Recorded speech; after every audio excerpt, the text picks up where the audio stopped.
fellowships, we have like representatives from the communities who are interested in like research on their own communities. So in a way, auto-ethnographies or like self-ethnographies, that's the method that we are trying to follow over here. Community fellowships are community stewards sort of like pick up areas that they want to research on, things that they're interested in.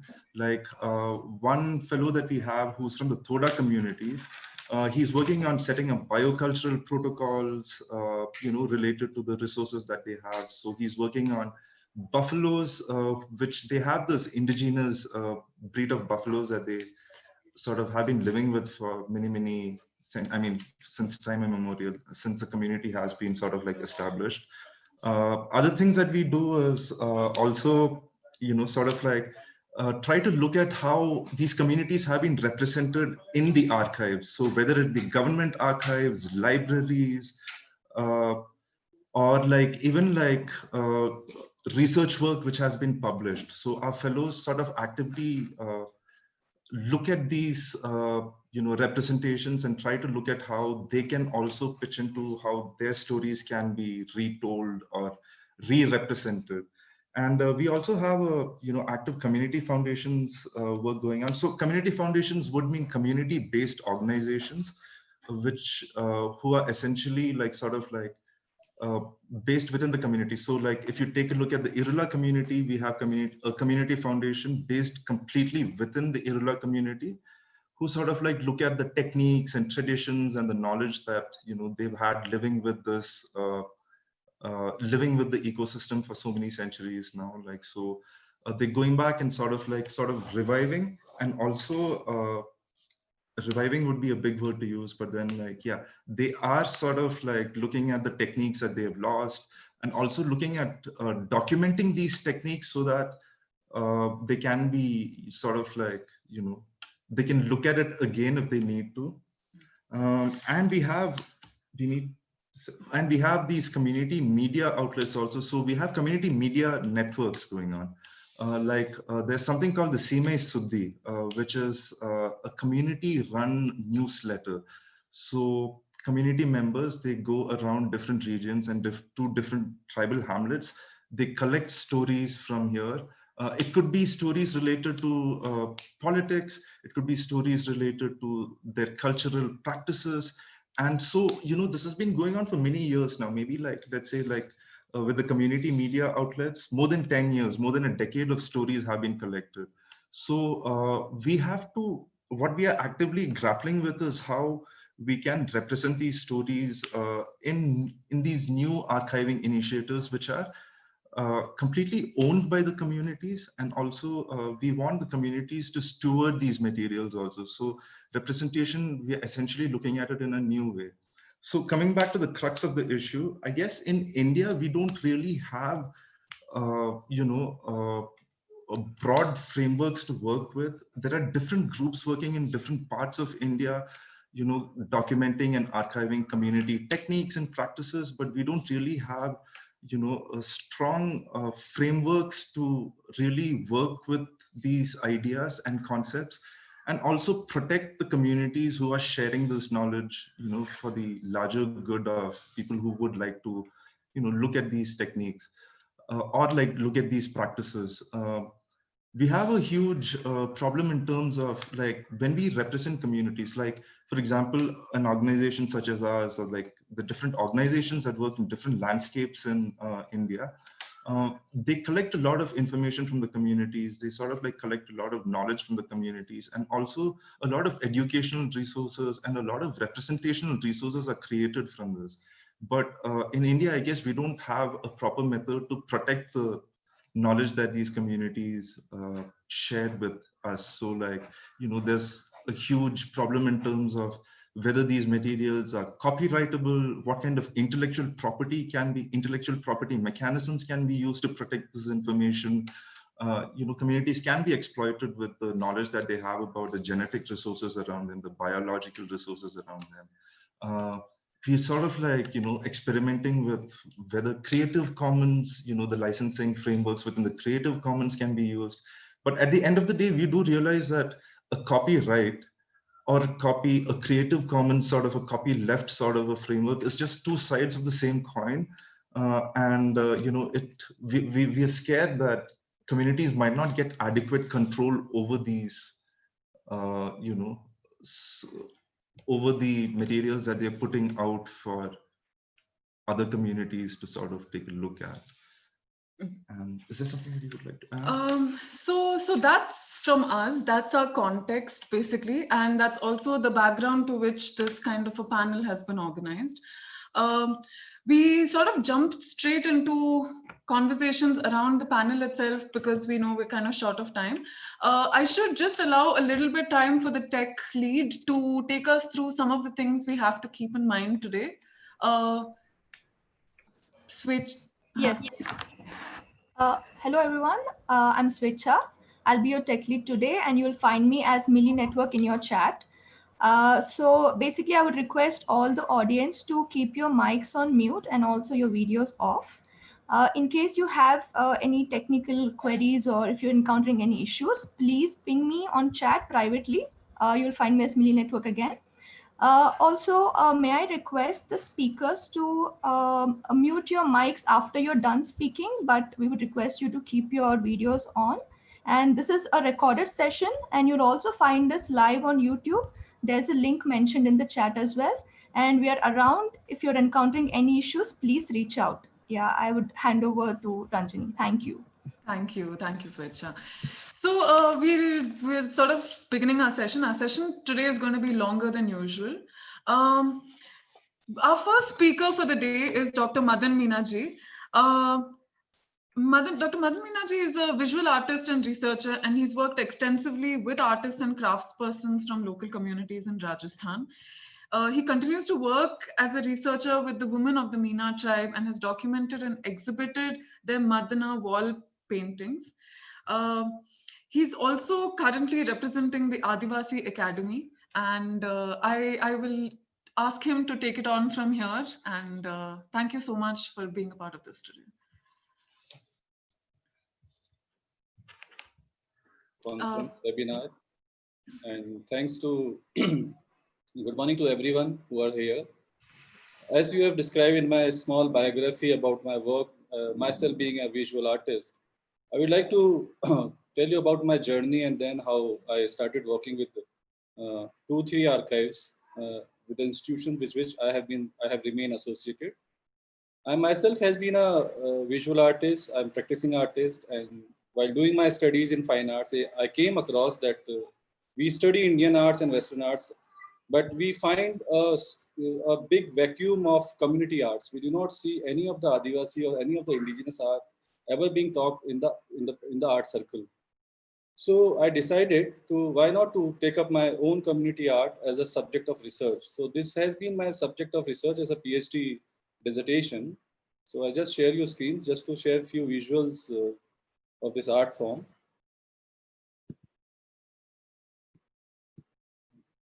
So I started documenting these mud wall paintings from the year 1999. And this work extends to almost 2 decades of documentation.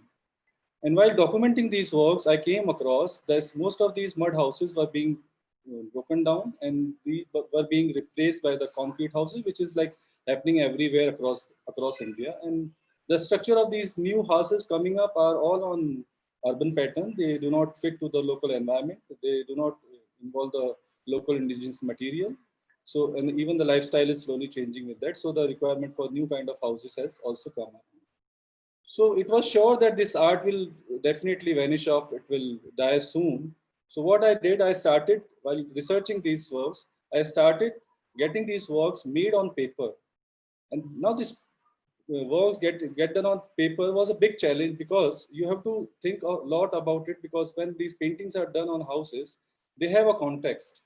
And when you are getting it done and they are on context and they are being done for their own houses, there are no professional artists over there. It is a simple household women who are working and who are decorating their own houses.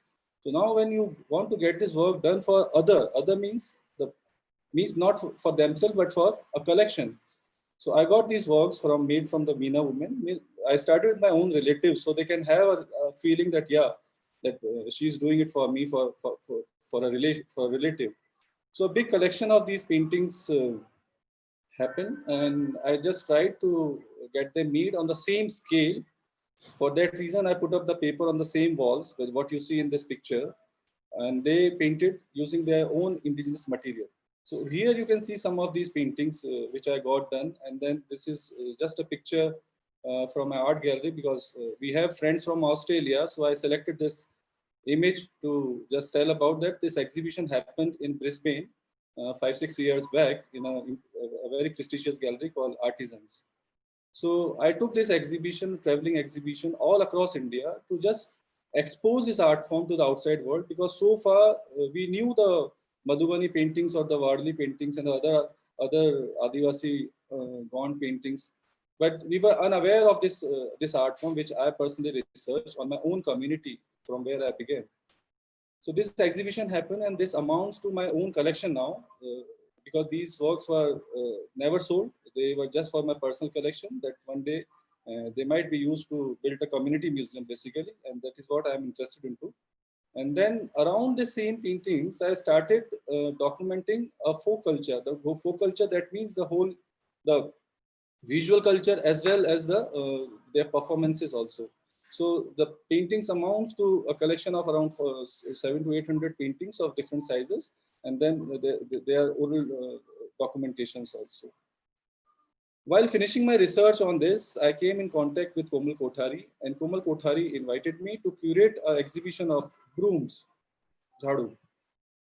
And he wanted that the structure should be just similar to the Meena houses. You have seen in the previous slide, a Meena house, and he wanted the museum of brooms to be made in a similar style. So there is what he invited me. And over here, I came across hundreds of communities across Rajasthan as I widely traveled to collect the material and also to document the same thing. And we put up the material in the same situation as we saw in the field. So you can see the outside, and then you can see the inside of the museum also. So the material was displayed, and we used all the indigenous material to design the interior also, to display the brooms over there. So this was a museum, Annajhanna Museum, the Desert Museum of Rajasthan, built on the idea of Komal Kothari, and this is under the Rupayan Sansthan. So while working with Rupayan Sansthan, I was inspired by Komal Kothari himself, who was an eminent folklorist. People knows about his work. He was an ethnomusicologist. So he asked me to why not to work in the northeast Rajasthan, from where I belongs to actually. So then from his organization, my journey into oral traditions began. And when I came across, started working in the field, I came across there's a lot of popular folk music that exists in the market, and the new generation is taking up to this kind of a popular music, which is not an authentic music.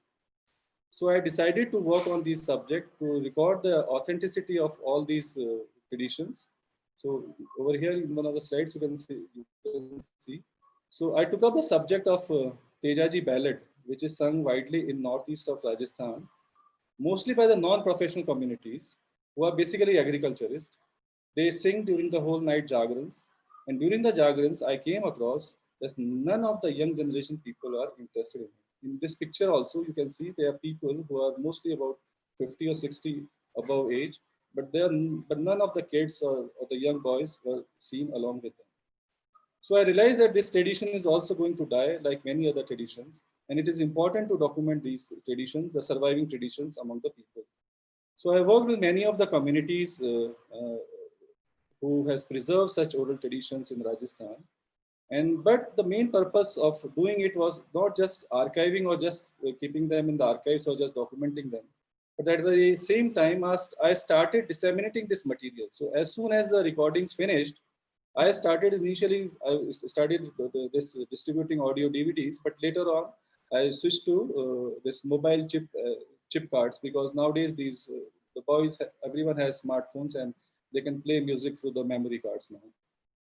So then this distribution happened, and now what I have been doing past few years is to publish this material. So through a participation, through a participatory publication, so that the musicians, the translators, the recorders, everyone could be accounted into that work actually. Not just doing, because this tradition belongs to the community.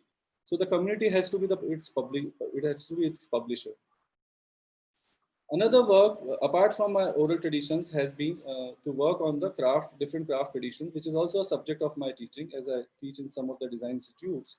And I see that many of the craft traditions are equally dying at the same time. It is a whole culture actually that is dying slowly. So I started documenting many of the craft cultures, and I found that while documenting these were just influencing me and influencing my artwork also. So out of these documentations, I did few of the exhibitions titled like Mapping Cultures or Mapping Memories. So in one of the work over here on the left, like Mapping Cultures, you can see a location of Jaipur where I documented this block carver. You can see here Rafiq Bhai. Rafiq Bhai is a block carver based in walled city of Jaipur. And within that walled city of Jaipur, I have placed him over there. And similarly, the other craft has been represented in another painting exhibition. So this is how my documentation, my research, and my archiving influence my personal works, and I utilize them because just you have to give a visibility to these communities, you have to give a visibility to this craft, and then you have to create an importance, you have to create an identity around these crafts so that they could be saved through some means at least. Now, since last 3 years, and even before that, I am associated with Bhasha Research and Publication Center, founded by Dr. Dinesh Devi. I started with Bhasha with documentation of languages. This was a magnanimous project of Dr. Ganesh Devi, People's Linguistic Survey of India. So I was editor of Rajasthan volume. We documented 30 languages and we published that book also.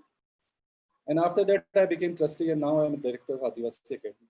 Now, while coming to Adivasi Academy, I discovered that we had a lot of documentation that has happened over last more than 2 decades since the academy has been founded. A lot of documentation has gone and we do have a documentation center, but now what we require is a proper organization of this material and a proper archive has to be built. We just kept on collecting this lot of material, which is all around the 3 communities, like all the Adivasi communities, the denotified tribes and the nomadic tribes. So a lot of research, a lot of projects has gone around these communities and that material has accumulated in Adivasi Academy. At present, in our archive and document center, we have some 50,000 photographs and 1,500 hours of audio video recording. We have a very interesting museum, which is a museum of voice of the Adivasi, and which has some artifacts, for 1,400 artifacts.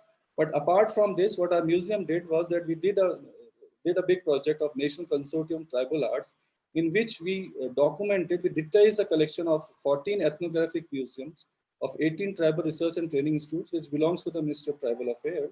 So we digitized all this collection and we built up this big repository of this. This is a audio video interface software that we have built at Adivasi Academy. People can see all these on the digital screen, and we are going to make it online very soon also. We have Bhasha One because Bhasha did a documentation of 700 plus languages across India, which are being published in 50 plus volumes. 75% of work has already been published. So we decided to represent these languages in a forest of languages. So the academy has hundreds of trees and each tree is now going to represent. So we have already 70 languages are already represented, and these are non-scheduled, mainly Adivasi languages. We are adding 80 more languages to this, and by the end of the year, we'll have 150 non-scheduled languages represented by these trees.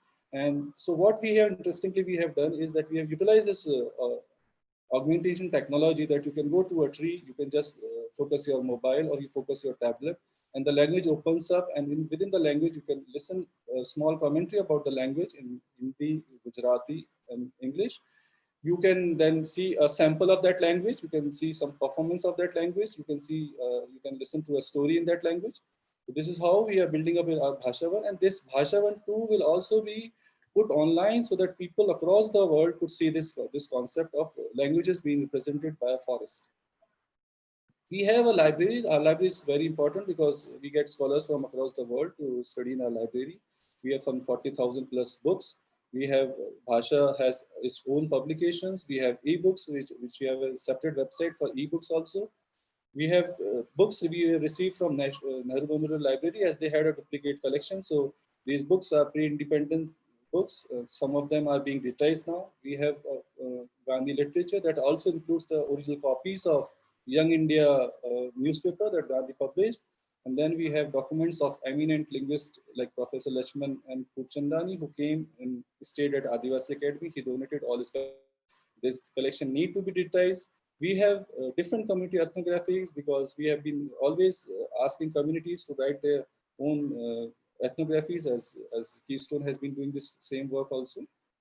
Then we have this music documentary because Bhasha is a center of excellence in the Ministry of Tribal Affairs. So we receive this regular grants from the ministry, and in that our priority areas are the music documentation because this is what we are just losing. So we have documentation from across Northeast to Eastern states to down in the South. And then we have started making films on the endangered languages, the languages which are just represented by only 5,000 people or maybe maximum at 10,000 people, the languages which are being in loss. So those films are also there in the documentary center. And now slowly, because as we are losing original words from the languages, so we are preparing dictionaries and we are making glossaries. These glossaries has been used in our own school. We have at Adivasi Academy, we have a Vasanshala school for the Adivasi children. So we use these glossaries in their teaching. Now the thing with personally myself is that how to utilize this archive, how to utilize this documentation for revitalization, for identity creation of the Adivasis. So recently, as Keystone is hosting this conference, so I should say that Keystone gave us a small grant last year to work on bead jewelry. We had a collection of photographs of the Ratva Adivasi clicked by Professor Jyoti Bhatt in 1960s and 70s. These are there in our museum. He was also a trustee of Bhasha at one time. So he has given a lot of photographs which are in our archive. So we thought that why not use these photographs as a reference and reconstruct this bead jewelry, which this Adivasi woman has totally forgot. For last 20 years, they have not been making this because they have their preference, their lifestyle has switched to metal jewelry. So we dig out these photographs from our archive, and then Professor Jyoti Bhatt also gave us 3 original pieces of this bead jewelry which were in his collection. Josna Bain had these collections. She gave us these 3 pieces. And then showing these photographs to the Adivasi Ratva women, we started doing different workshops. And in the workshops, we created all those designs again. So you can see in this picture, this collection has been made for our museum because our museum was not having this bead jewelry. Because this bead jewelry is not preserved by this community. They are just burned as the person dies. So they are burned. So you cannot collect the old pieces. It is just an impossible thing. So you can only recreate if you have some references for that. So we created this. And then over here, you can see the same, the Adivasi women who participated in the project, they themselves started wearing these bead jewelry after being appreciated. So this is what Bhasha and Adivasi Academy has been continuously doing it. We have been documenting this Adivasi culture in the area for last more than 2 decades, and we are building our archive, and we have to now formalize and organize the documentation so that we can have a proper archive which could be accessed across the world. Thank you so much.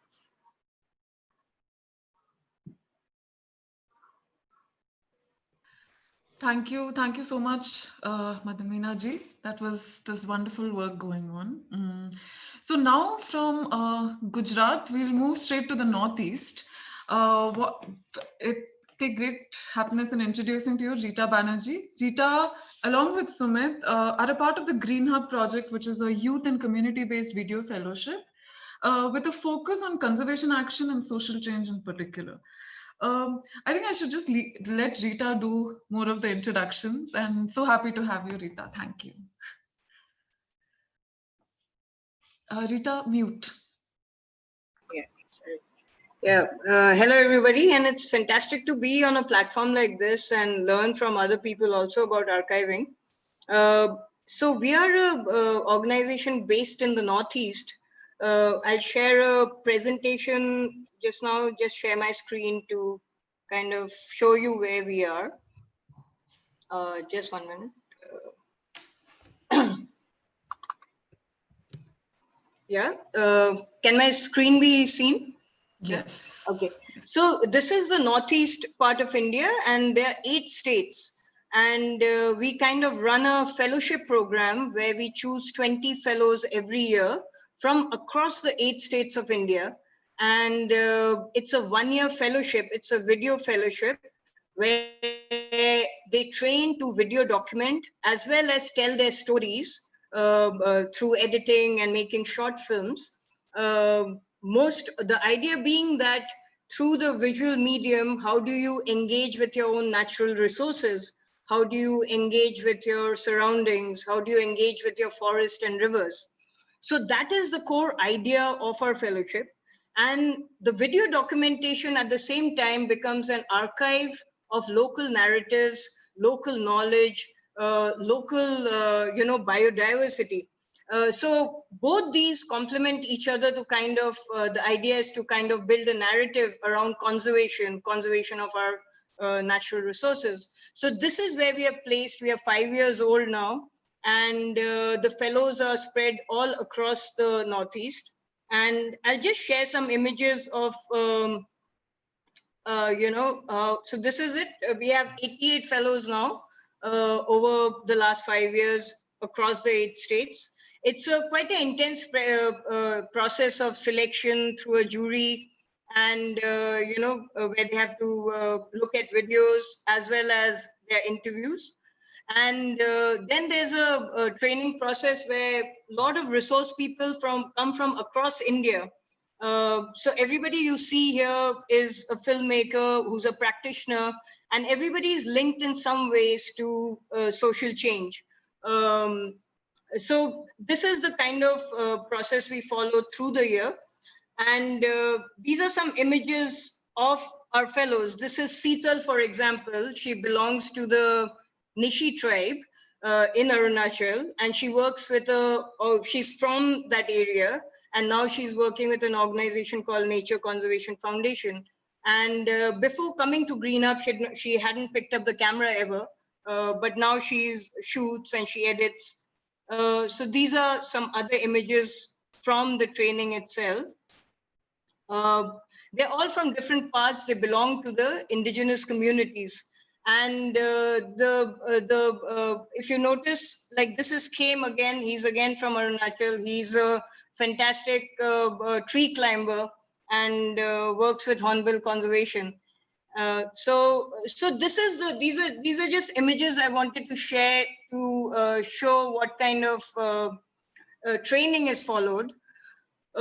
So why are we doing it? Why are we doing it is because Northeast in India is one of the most biodiverse areas, and we still have a lot of forest, and we see a lot of gap between the link of the younger generation with their traditional knowledge, with their natural resources. And video in that sense is a very transformative tool, which can kind of bridge the gap between the older generation and the younger generation in documenting knowledge, as well as realizing the importance of it. So this is how we are using video as a tool. And I'll just share a small clip with you to show the kind of documentation we are doing before we move ahead.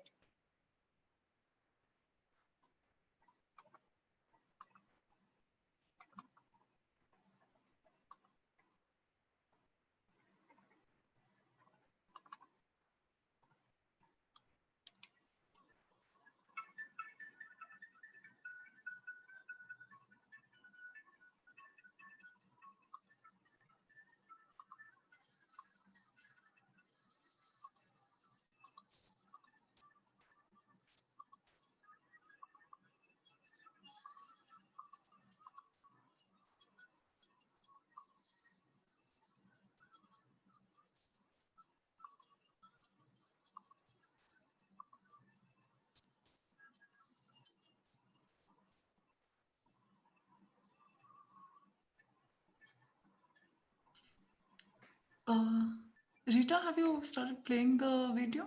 Yeah. So we can't see it yet. Oh, I'm really sorry. Just 1 minute. Yeah.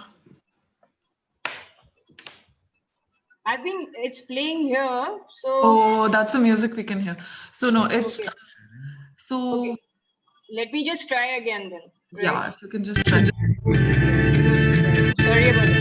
Yes, now can. Now we can. You can see the screen? Yes, now we can. Okay, I'm sorry about that. Yeah.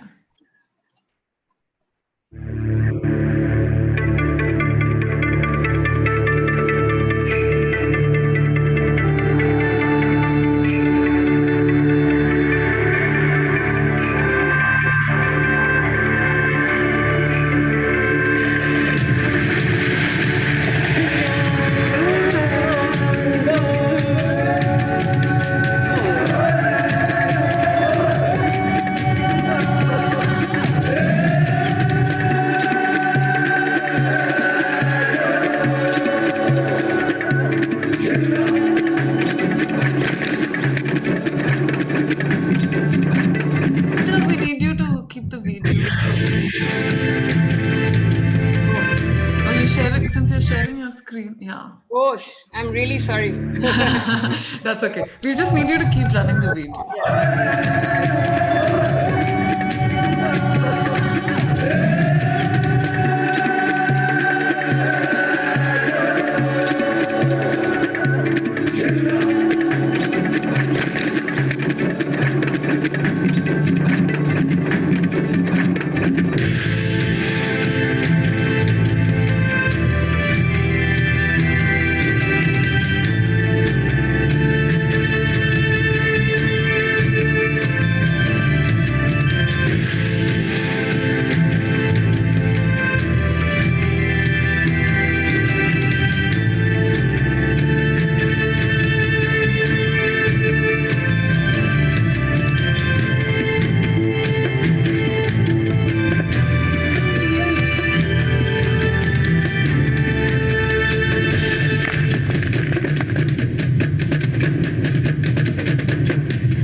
Yeah, I'm really sorry about the gas in that. Still getting used to the technology.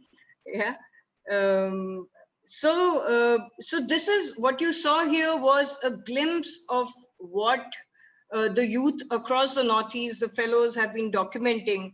And these are from remote areas, from the festivals being recorded, the biodiversity of the area is being recorded, the traditional handicraft is being recorded.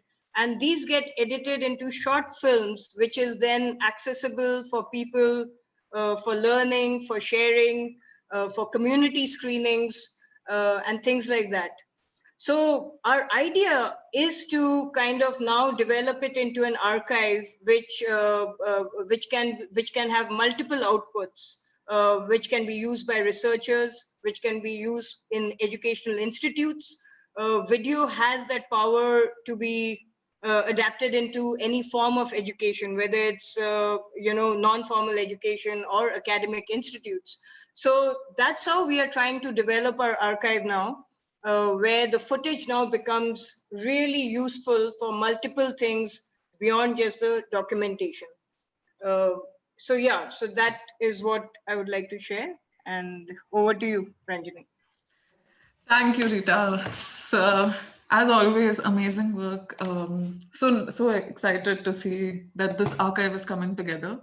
And so next, I think next we'll sort of move to the south of India. We'll ask Dinesh to sort of join us and take us through some of the work, some of the amazing work that their organization has been doing.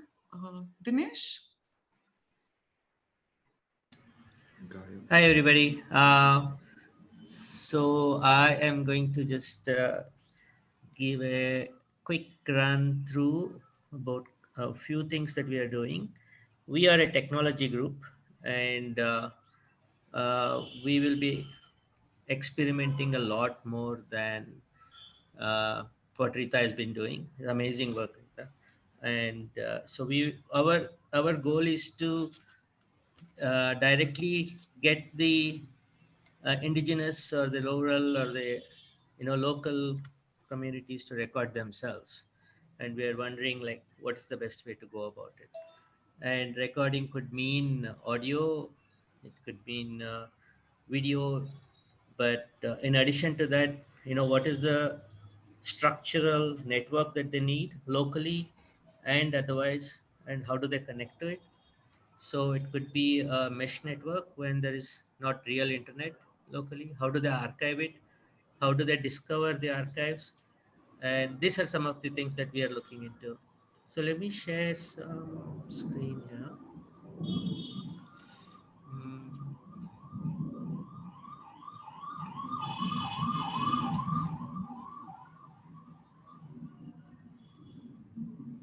just 1 second.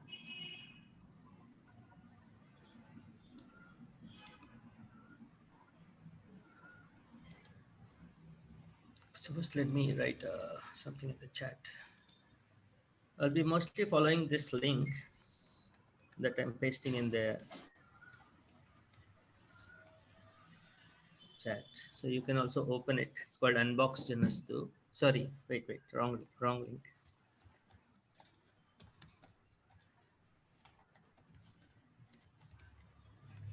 Yeah, and then I'll just be following that a little bit. So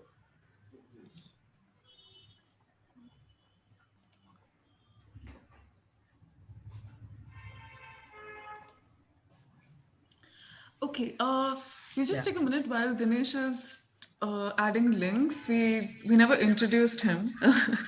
Dinesh is a community media activist with his recent focus has been on storytelling methods. The organization that we associate quite closely with, Janastu, which is also some of the links that he's been sharing. So sorry for that interruption, Dinesh. You can carry on. yeah. So you can see my screen now. Yeah. Okay. So so this is a storyteller's example. I don't know how many of you know. Uh, these are nomadic storytellers called Helavarus. Helavarus are our local. Literally means tellers. So they would come uh, house to house to your house and tell you about you, right? So how do they do that? They have this amazing record system, and they always travel only in this kind of bullock carts or by foot, and they are slow moving vehicles, communities. If you see a colorful community when you're like driving by, it's probably Helveru if you see this kind of carts. And um, but the way they tell the story is uh, quite unique. It's very interesting work. And then we also work, these are all like our range of people that we are interested in because they're all traditionally storytellers, right? So a nomadic community like Patichitragars are traditional storytellers. They would come house to house and open up a scroll and tell you a story, right? Or the pastoral network, again, that kind of groups are storytellers. And um, so that's one thing. Let me switch here. Some of the other things I need to close. So yeah, the other project related to it is like how we as activists want to also see what's going on in the nomadic communities. And one of the big communities that we engage with is the pastoral network in India, from Rajasthan Raika people to the local southern shepherds and the cowherds and all of them. And then we looked at many things that we can do. One of the apps we developed is called Follow Sheep. So we basically wanted the shepherds to use it, have a comfortable app with only 3 buttons, does not rely on the internet, but they're able to provide the tracks, right? So where they go, like there is a little thing that you click and see um, what a label or a photo or an audio, only these 3 things. and then this can be collected, and our end of the need is to see how this can help preserve or give attention to the commons, right? So because there we are losing community CPRs quite in good speed, so we wanted to bring attention to that and to protect the commons for the nomadic needs and for other reasons. Okay. And so this is another way of looking at the same thing. So now what, where we come from, I'm just browsing through this link here, sorry.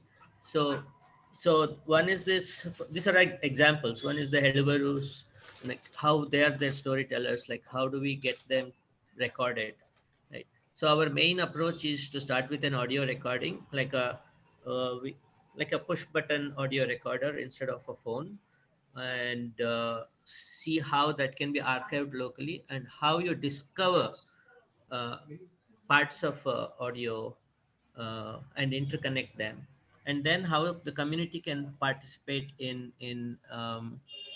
the work of making it a visual story, right? So so here you'll see some of the devices that we have been playing with, and there are a lot more and a lot of yeah, I'll give you some links later. You can go through. There's a lot of work on how the communities and what level can they participate in this kind of an activity. So here is so most of the work is done with using a Raspberry Pi, and here are these devices, an old telephone booth that just has Raspberry Pi. You can pick it up and talk, or you can listen to somebody else's. So these are all our experiments to initiate a community into recording something and listening to somebody else. And this box now, the old STD booth box, is also connected in a mesh network. So once you record, the recording syncs with other nodes, and there's also a studio part to it, right, where somebody can listen to it and either curate it and make it public. Um, so we are working on all these little different aspects to it. So here's a geometry box a young girl has made. It has a complete we work with a radio enthusiast. It's a community mesh radio enthusiast, Girish, and he is always making these little devices for the community, right? And yeah, so, and in addition to that, we believe in, like, where we are going, we are able to bring, like, this is one thing, which is the audio radio community to bring um, um, sorry to make their own recordings, to be able to record themselves, right? How it will go, like what we can get out of it. So completely bottom up, right? And then there are other things that are we kind to investigate in a village, is to see, like, what does it make to what does it take to bring a maker culture, right? Here is a regular areca plate, but what what if we can do laser engraving on it? Can a local youth now stay in the village where they make crafts and, also get involved with small technology units, right? That's one of the other things, right? And here also, in a setting like this, we will have like a small recorder where they can actually record a process and it will become a visual story, and we are looking at how that is their uh, marketing slash uh, mm, an explanation coming directly from them, and how that can float into our networks through what we call as re-narration. Other people can actually retell their story, right? Somebody can subtext it, somebody can give captions or give different images and all those things. Related to that is other important part is the whole general idea of what is web accessibility when it comes to the less literate people, right? So there's years of work we have done on how the textual content on the web can be taken forward to different communities by the intermediate people, and how, for example, a minimum wages act can become a visual story for different communities, and even in an urban scenario, right? Another important thing is this idea of a biocultural protocol, where if every community can write down their protocols on how they've been living with the environment and uh, their animals, or for centuries, then the top down, they will get a better idea on how to respect the community, instead of saying they don't know what they're doing, right? So let's say there are 1,000 such communities who have written down what is their biocultural protocol, then it cannot be ignored as they don't know what they're doing. We should kind of have to give them the attention and the knowledge, and consider their livelihoods and their community protocols in a top-down decision-making uh, work. So these are some of the things that I wanted to share, and then I'll stop here. But before that, there's one thing that we are, like I said, what we are doing is to see like how, what we need for the what we need for navigating through this media now. There's so much of audio that would come, even in an experiment of like 3 months, we'll have thousands of audio files, and then we will have lots of photos, and then there are pieces of this audio that needs to be connected to a photo or two, and then when you run it, it can actually run through like our slides or like a video, which will be a visual story, and how to acknowledge who contributed to it. How do you make them share it across on their WhatsApp or different social networks? So all these things are coming into the purview of like what we are working on, and to look at like the bottom up content capturing and floating it into an archive. Right now, what are the, like Ranjani talks about, what are the regulatory things, what are the other things that come into to call it an archive, right? Who are the local curators?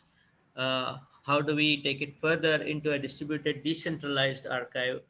And so this large area going forward, um, and what we are looking at is this general whole gamut of stuff. Okay. And in addition to why we are here is because we are working with Venkat on the institutional archives. So I think that's good for now. Thank you. Thank you so much, Dinesh. So some of the links he shared will sort of lead you into a maze of some of the other things that they've done. Do go visit their website. So I think now moving on, we're going to move from India to Australia, only because there's such a wealth of experience that so many scholars from there bring to the table, especially in the field of Indigenous archiving. Indigenous knowledge archiving. I take great pleasure in introducing to you our next speaker, Theresa Sainty. Theresa is a Pakana woman and has been an Aboriginal linguistic consultant for the Tasmanian Aboriginal Centre's Palawa Kani language program for a long time. She's also right now a senior Indigenous research scholar at UTAS. I request Theresa to maybe take it on from here. Theresa? Hello. Hello, can you see me? Yes, yes. So happy to have you here. Thank you. Fantastic. All the way from Lutruwita, which is the proper name for Tasmania. I guess I've been involved in archives, in kind of archiving and archival research since 1997, when I started to work with the Tasmanian Aboriginal Centre and with the language retrieval program here in Lutruwita. And so, you know, it's pretty difficult, or it was pretty difficult back in the early 1990s to access those archival documents, historical documents that we needed to be able to do our linguistic research and the historical research as well, because here in Lutruwita, we did not grow up speaking our language, and so our language has pretty much been sleeping, or had been at that stage, for a bit over 150 years, say. With the last fluent speakers having passed away so many years beforehand, after invasion and colonisation. And so, but 20 odd years on, those documents have assisted us greatly in reviving our language and going from a community not speaking their language to a community who is embracing our revived language and sort of sharing it a little bit more than what we did when we first began that journey. And so those documents, archives, have been absolutely crucial to us in that in that journey. I guess we ourselves are documenting our work, and those documents, take the form of our own archives, if you like, and we've developed templates, etc., to record all the information that we need to, so that our community can have access to that information. And so that's been a long process. In terms of language and the work that we do within the Tasmanian Aboriginal Centre, anything that we produce is for our community, mostly, only for our community. And so we use modern technology, like, the video, we use Facebook, we use the internet, we've done films, we've done all sorts of things, and we have our own published resources, if you like, community resources, including 2 dictionaries. The first ever dictionary of Tasmanian Aboriginal language, Pallav Dictionary, was published in 2013, and then the second edition was published only last year, 2019. But there's a lot of information out there still. There is a lot of discussion around the continent with regard to access to archives, and with that access, a lot of the institutions, probably most of the institutions here that have, for instance, the George Augustus Robinson's papers, Westlake papers, all those libraries and museums and other institutions that have, I'll say, custodianship of those documents, all seem to be digitising those documents. And with that, I think, comes and will come issues around access and permissions, and how we can control who has access to that information, how the specific Aboriginal and Torres Strait Islander communities around the country can have more control over who accesses their information and information about them, and how it's used. And so that's a conversation, or that's conversations that are being had as we speak almost. And there are some, there's still a way to go in terms of accessing and who has access to our information, because of what has happened in the past with researchers, mostly anything that's been written about us up until very recently has been written by people other than us. And so we haven't had access to material that historians and, you know, academic scholars, for instance, have had. And so, you know, we are at a point, particularly here in Lutawita, and I would probably suggest in communities right around the country, are at a stage where we're saying, well, you know, enough's enough. We've had, you know, commentators have written about us for the last couple of 100 years from their own perspective. It's time that we regain control of our information, and we're going to develop protocols and processes around accessing the historical documents, but also around accessing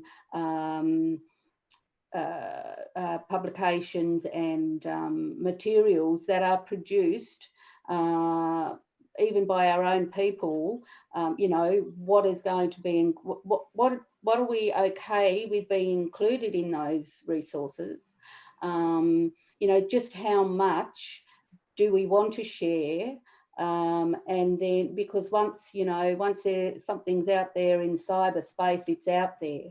And so we need, I think I saw a question in the group chat about how, I think it was something like how you can control who has access and you know, intellectual property, concerns around intellectual property, etc. And I think those sorts of things are determined, or maybe could be determined, or even should be determined at the beginning of any project, no matter who's doing the project, whether it's me doing research about my own people or about some other people or persons. So I haven't really got any, I wish I was technologically savvy, but I don't, I'm not. Otherwise I could have shared a few things with you all. I'm really, thank you for the opportunity for me being involved. And what I will do is I will send some links. I'll send them through the chat, and I'll also send them via email just in case I don't do it right. So thank you. Theresa, thank you so much. I think very important conversations that you bring to the table, something that in archives in India at this point are still only talking about, and I think we are quite a distance from actually building some of these community protocols, but so very important to emphasize that some of these things need to be done upfront, and in a collaborative manner. Amazing to hear about your work. Really happy to have you. I understand that you'll have to leave soon, but I hope you'll be able to join us at some point later for the question sessions. Sure. Because I can see that there are already some questions coming in for you. But anyway, thanks so much. It's our honor to have you here, and like we hope to hear more from you soon over the course of the year. Thank you. Thank you. Thank you. Thank you, Theresa. Thank you. Continuing from where Theresa started and left off, very happy to call on Kirsten Thorpe. Kirsten, you can hear us. Will you be able to? Yes.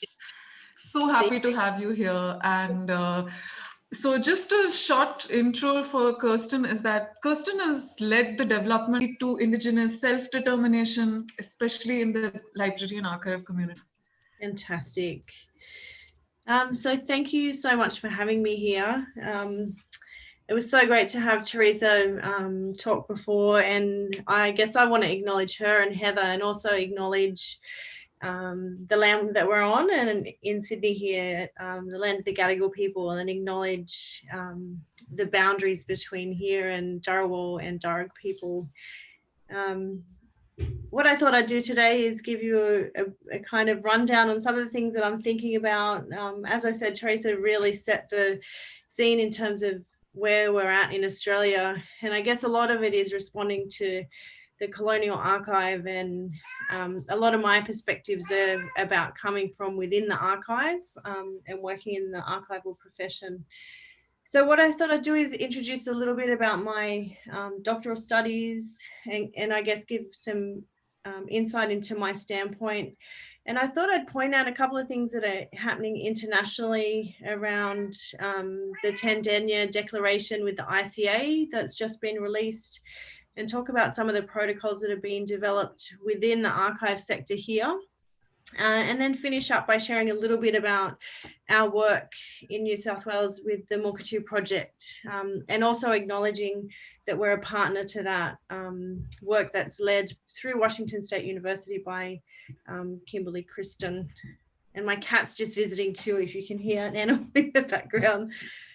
So one of the things that I'm really interested in is the question of Indigenous cultural safety and self-determination in archive. To give some context of my work, my family are Warramai people on my mum's side of the family. So if anyone's ever visited Australia, we're a couple of 100 kilometres north of Sydney, the capital city, and my family sort of fisher people and live on the coast. So I came to the archive sector at a time when there was recognition that many past government policies had a great impact on Aboriginal people in our state, including government policies that sought to remove children from their families and also to establish Aboriginal reserves and missions as segregated land. So I've kind of had this introduction to archives in a way that I was brought in, I guess, to open up access, but when I began that work, I instantly could see the challenges and also could see the many structural issues that were in play. And I think Theresa's talked about that background of, you know, researchers writing about Aboriginal people and people not having informed consent. So whilst I've worked in many different contexts across libraries and archives and manuscripts, traditions in our state library, I guess one of my biggest passions is about community capacity building and community archives. So how do you not only engage people in a conversation about the return and repatriation of material, but also give people control and self-determination in that process. But one of the things, and I should, just quickly mention, I work at the Jumbunna Institute for Indigenous Education and Research at UTAS. And we're very focused there within Jumbunna research on questions of Aboriginal and Torres Strait Islander sovereignty and self-determination, and working at a really grassroots level around community empowerment. So they're sort of our drivers. And in terms of the work that I do, I'm really interested in the intersection between Indigenous studies and archival studies, because that's where my training came from. So my PhD is at Monash University, and my supervisors are Professor Suma Kemish, Dr. Alex Byrne and Dr. Shannon Forkhead. So they bring this wealth of knowledge as well in terms of a view of how to really transform archives to empower communities. I always have to make sure that I acknowledge them.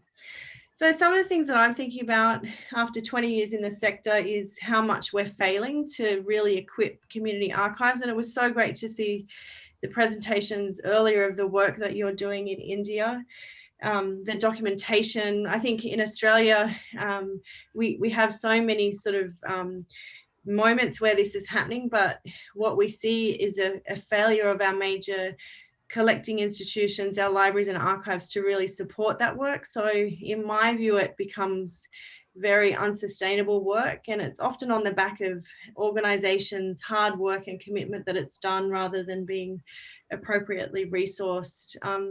So I really, my hope is at the moment that we really start to look at a refocus in Australia around this sustainable community models, and I'll talk about what we're doing with Mukurtu in regards to that.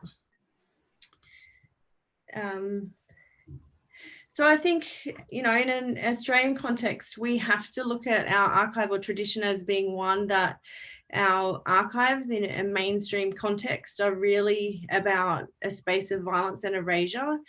and many of the collections that are documented, they absolutely have Aboriginal and Torres Strait Islander people's perspective in the collections, but they're often written by settlers, government officials, and collected in a way that it doesn't really speak to the truth. And I know Heather's going to talk in a while, and her research is incredible around working with communities. So there are exceptions to that norm, but our main tradition is that Aboriginal people were othered in the approach of collecting. So my perspective now is that we need to really think about different approaches and models around how communities locally build archives, and they need to respond to many different local contexts. So they need to look at the social, the cultural, and the historical requirements. So, you know, we've got big movements around Australia about people wanting to collect local knowledges to care for country. So across land, waters, plants. They've also got a lot of needs around people responding to the conditions of colonisation. So children that were removed needing to find their identity, people who need redress around stolen wages and stolen land. And Theresa's talked about a moment ago the really important work that's happening around cultural revitalisation and language maintenance. So looking at that picture of how do we wake up languages that have been sleeping. And I think in an Australian context, and in light of, we've just had Reconciliation Week, and I know in terms of the world's kind of challenges at the moment, in Australia, we really need to have an agenda of truth telling. And all of this to me comes back to the idea that Indigenous people locally have rights in their information, whether or not they're held in a library or archive. And that is determined by local community needs. So we've got a lot of work to do to change that. But the topic of my PhD as well is on the question of Indigenous cultural safety. So all of this work of people going in and reclaiming and accessing the colonial archive is often incredibly traumatic for people. So I'm looking at the question of how do you build new archives, I guess, that respond to those challenges of trauma in the archive in ways that respect Aboriginal people's cultural safety. And I'm in my third year now, so I'm getting closer to the end, and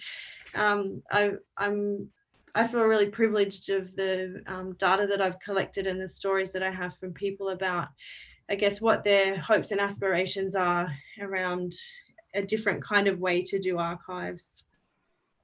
So I thought I'd mention really quickly some calls to action and point out the Tandenya Adelaide Declaration that the ICA have just released. And for me, this is kind of a fascinating document. It's incredibly aspirational. And what it does, it really gets us to think about the systems, the IT, the tools that are embedded in archival processes, and to think about questions like, how do you decolonize archives? How do you build self-determination?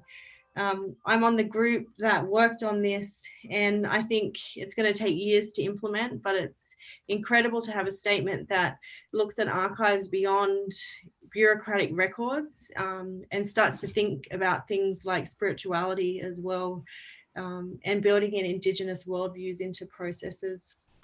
And of course, in Australia, we've had a pretty incredible history. Since 1995, these protocols were developed to respond to the unique situation of our colonial archives for the sectors to start to think about what we're doing. And I think in the context of today, the protocol number 12 around the digital environment really speaks to this agenda. If you're building community archives, what are some of the things that you don't want to either do that traditional archiving approaches might just lead you down that track? So all of the conversations around informed consent, but also how you go back and give people the option to have consent around material that was collected previously.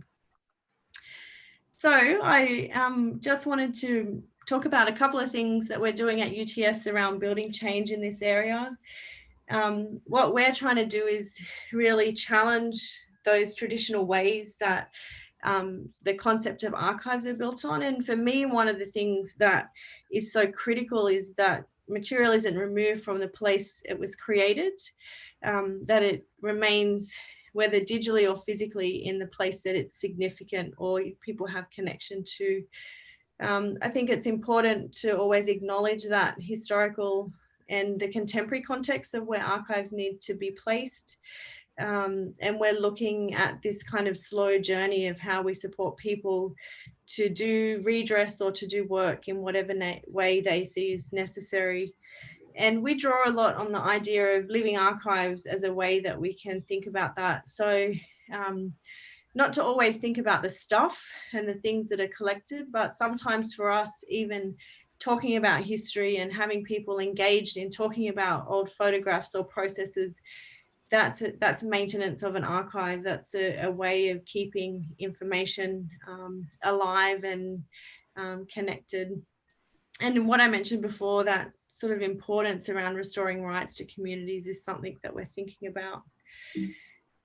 So we've been watching for many years the work that's happening through Washington State University with the Mukatu project. And I'll give some links in a moment to their projects so that you can go and have a look.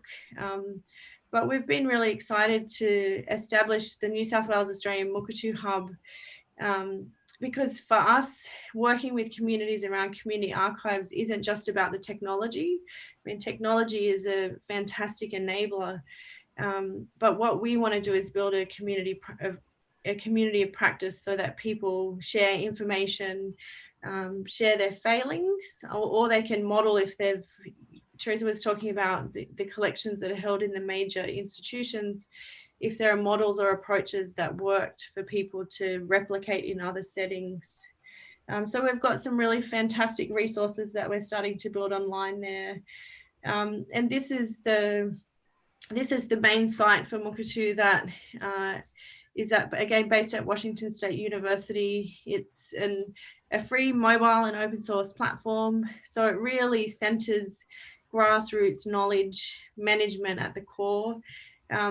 It's considered in the wider ecosystem of archiving. So for the people that need to think seriously about, the hardcore digital preservation needs, requirements, this is one part of that, but it does enable Indigenous people to both collect and to respond to many different forms of archival content and media. And really importantly is the set of protocols that go with this this actual software. So Indigenous cultural and intellectual property rights are really a part of that.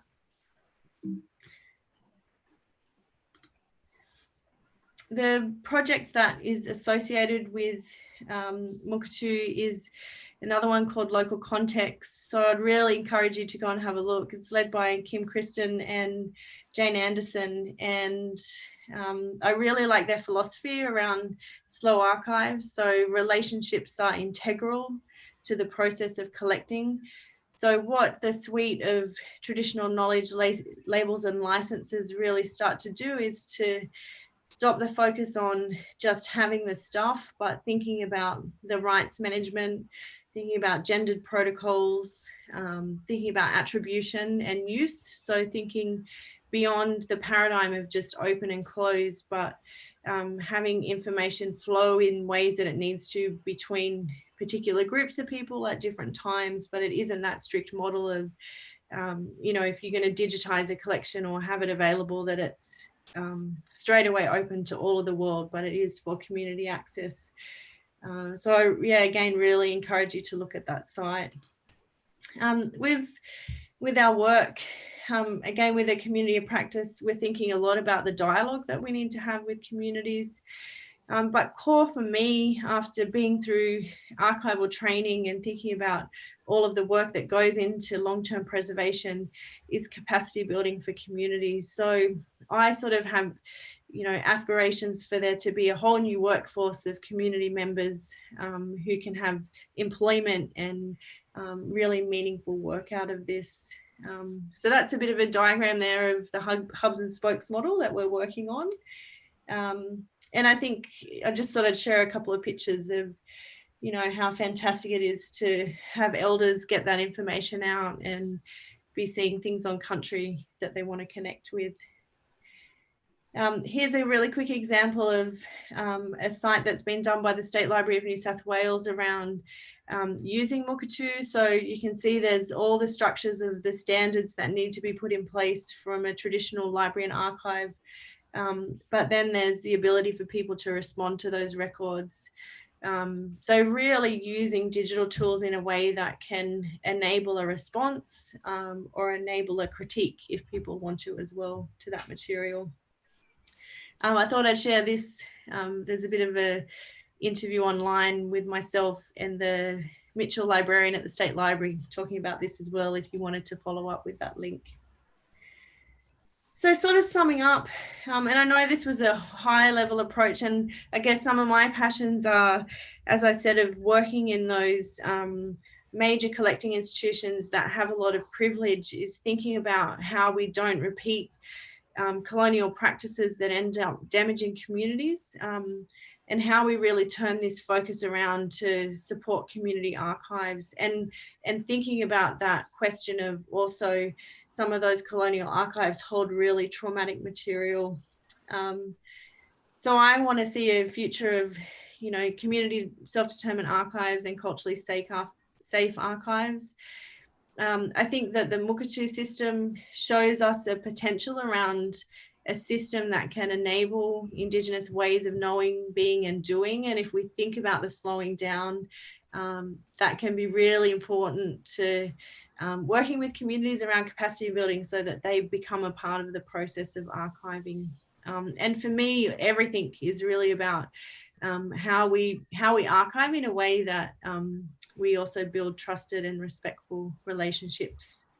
So I'm going to put a couple of links up there so that if you've got them on the screen, you can follow up. But thank you for listening to me.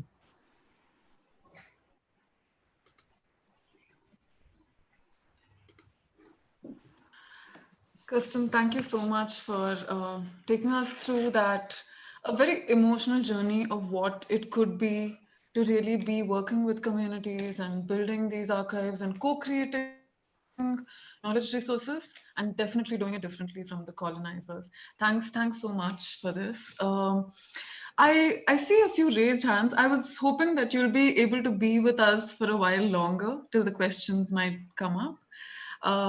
We'll move to Heather's presentation next, but just for everyone who's on this meeting and expecting a break, not happening. So if any of you do want to take a break, just feel free to stretch your legs, grab a cup of coffee or whichever way. But we're hoping that we can continue because it's been just can't have enough of this. So thanks so much, Heather. Just also a small request, Kirsten, is it possible that you post the last slide on the chat window here so that some of us can use those links to refer to it? I think the screenshot itself might not work. Thanks so much. Heather, I'll quickly take 2 minutes to introduce you. But of course, there's so many of us who know you here and who've been looking forward to hearing you talk. So Heather is Heather Goodall. She's a professor of history and has researched and published in several areas. Her 3 major areas being Indigenous histories and relationships in Australia, environmental histories, especially focused on water, rivers, and oceans, and how they become sites of social conflicts and intercultural social relations, and of course, intercolonial networks, and especially between Australia and India. She has been associated with University of Technology in Sydney. And over to you, Heather, and look forward. Thank you. Look, I really wanted to thank all of you, Ranjani and Faisal and Venkat, there for facilitating this. And I'm not quite sure, can you see me okay? You've got me up there? Okay, good. I've been incredibly lucky over a long period of working historically to be thinking about and working with Aboriginal people in a number of different places. And so what I'm going to be doing is just speaking briefly in a way which I hope will provide some examples, which may Kirsten and I'm sorry Theresa's had to go, but others of you might want to pick up and pull apart or turn over. But they're observations of two situations in the Northern Territory where I've worked, and one in New South Wales where I've done most of my work. But I wanted to reinforce particularly that as Nandini Oza was saying the other day, yesterday in fact, the people with whom we're working, Indigenous people mostly, in Australia, those peoples are the subjects of colonisation, and their voices have not been heard, not only because they don't speak the dominant language and because they mostly don't use writing for recording very early records and cultural practices, but their voices have not been heard because they've been politically disempowered. And it's that process of disempowering, which is one of the roles I think that archivists have to try and offer resources as communities take back the power that's been taken from them to tell their own stories. And that's the goal that I've had in the work that I've done. But in Central Australia, where I've been working, I wanted to talk about a situation in the early 1980s when I was living there, and I was a driver of a car, basically. I wasn't working as a historian. I was unemployed, but I had access to a vehicle, and so I was really useful to people. So friends of Indigenous Pitjantjatjara women with whom I'd become close would draw on me to drive them around. And I was fortunate in that situation to be able to observe some of the work that was being done as their community took back control over their cultural resources. In all of the work that I've done, the thing that I've drawn on particularly has been Schoenberger Gluck's observation that consent, while it's crucial that consent is worked through at the beginning of a project, needs to be able to be continuously updated and changed, so that, as Kirsten and Theresa have both said, relationships, ongoing relationships, and a number of you have made that observation in relation to India too, ongoing relationships are really crucial, so that as conditions change and people may make choices about changing their consent, are observing different ways in which their stories are being used that they're less happy with than they were originally, that they are able to retrieve stories to make them inaccessible. The work that Mugatu is developing with Kirsten's involvement is a really interesting area in which that's working. Now, I'm going to try and share my screen as we practiced earlier today. And I want to just make it clear that there are images of people who died in these photographs. And so I'll make that clear. That's an issue, as I'll discuss, for Indigenous people in Australia. Now, let's see if I can do this screen sharing business. How are we going there? I have to click yes, okay. Now here and here. Now, can people see that? Yes, yes, we can see that, Heather. Okay, all right. So the talk I'm offering really is to raise questions about how useful technology is. The technology I've used has been recorders, digital recorders often, but I'm talking here about people who've used television video recording and a photo database. I'm talking about an area in Central Australia, as I said, where that dot is in that little map. That's a place called Ernabella, where I was living in the early 80s. It's now called Pukacha. And that whole area belongs to Pitjantjatjara people. and it was their country, and they had developed a cultural control strategy which involved videoing the knowledge holders of various stories. Now, the first point I wanted to make is that that whole process, as well as the protocols for consent, really that process involved an even bigger decision on the part of knowledge holders.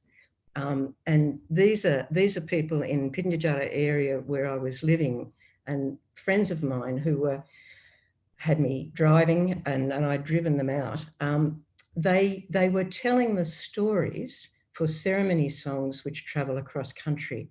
Some of you might have seen images of Aboriginal ceremonies in Australia, and it's not really clear from the snippets of film you might get that these are long stories which are told in episodes.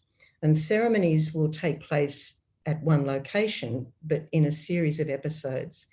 Each one of those episodes relates to a real place. So they're actually stories about journeys across country. And the two people on the right of this photograph, Punjati and Simon Mackenzie, were employed by the Pitjantjatjara Council to video record the knowledge holders for a particular set of stories in the places where these episodes took place. And that's what they're doing there. But those old people, those elderly women, they've had to make a decision about their images being shown after they'd passed away. Culturally, in Pitjantjatjara society, the names of the dead are not spoken and images of the dead aren't shown. But the reason I'm showing you this photograph is because those people had made deliberate decisions that in order to be able to participate in this process of conserving knowledge, they would have to make a decision about that, and that they would give approval for their images to be shown after they passed away, which is the case with all of those people in that photograph on the left-hand side. And so what they're doing is recording, and this is a recording which is available for young people as well as for people across the community, to learn about the way these magnificent ceremony songs tell about real places and what the relationships of people are to that real country. But ceremony itself it's a performance, and so it involves a number of things. It involves dance, it involves singing, and it involves the impersonation, the theatrical embodiment of the narrative which is being sung about. All of those aspects of ceremonial songs often encode the knowledge about environmental conditions in those places where that episode is telling the story about. And so if we need to learn, if we want to conserve community knowledge, all these dimensions of ceremonial meaning need to be involved in the way that recording occurs. One of the ways those complex bodies of knowledge are taught is in practice sessions. And because I was driving the motor car and I was invited along, I was able to see some of those practice sessions, which involved these older women here singing songs and having younger women practice dancing. And they were very funny sessions. There was lots of laughing and joking and stories being told, funny stories about the way this had been done in the past and what the backstory was to the big story. But all of those were ways to teach younger people and ways in which knowledge was passed on. So I think it's helpful for archivists to understand that a traditional knowledge, community knowledge, is a complex process, and that very active process of learning and teaching is something which involves interpersonal relationships and all of these different sites, not just the ceremony itself, but the practice sessions and learning about the places to which the story is involved. So that's one example of observations of mine from Central Australia. My second example is also from Central Australia. And in the 1950s, there was a church, Christian church mission set up at this place, Ernabella. And the missionaries, of course, were the only people who had cameras. And so quite a few of them took photographs, which have been gathered together in a database that's called Ara Iratija, which means stories from a long time ago in Pitjantjatjara. This is an example. It's a photograph taken in 1957 at Christmas time. It's a missionary snap. And these were, these are actually telling you really interesting details just in the images about the way people made houses, about who was around, about families and interrelationships, the way people were involved with European stock as well as with the landscape. However, the archivists, who were non-Pitjantjatjara, believed that this database would allow Pitjantjatjara people to make annotations, even if younger people did those annotations for them, but that this would be the way in which the database expanded and came under Indigenous control. But in fact, almost nobody made any annotations in the observations I saw. They had a really good, robust little showing station, which was fantastic and could be taken around into these dusty desert communities. But nevertheless, people weren't making annotations, but they were talking. They were really eager to look at these photographs and they were talking. And I think, again, it's an important lesson for observers like myself about how important those personal relationships are. It was the interpersonal relationships rather than the technology, which was the focus of the responses to these old photographs. There are now some annotations which have been added to them. There's a few people in the communities who've been interested in annotating, and some people are now authoring books which are utilising, drawing on some of these stories. So there are ways in which this is being used which are more recognisable to archivists who are not Pitjantjatjara, but it's important to recognise that there's many outcomes of these types of technological innovations, and the archivists needs to be aware of the fact that all of these need to be valued and encouraged and nurtured. So they're my two examples from Central Australia. My third example, and my last one, is from Collarenebri in New South Wales, which is where I've done a lot of my work on the Darling River. I've been involved with this community for close to 40 years now, and I know a lot of people well, and they invited me here to work as a historian. This is a situation where the racism in this rural area, and racism has been entrenched throughout settler Australia. It's been particularly pervasive and entrenched in pastoral rural areas, and Collarenebri is one place. Not only were Aboriginal kids not allowed into the school, these were Gumalarai kids, but they were not allowed to be buried in the same place. There was a segregated cemetery. Now, while that was a terrible thing, it actually allowed the Aboriginal cemetery to be under total Gumalarai control. So the people themselves could decide how they oriented their dead. They themselves could decide who was buried close to whom.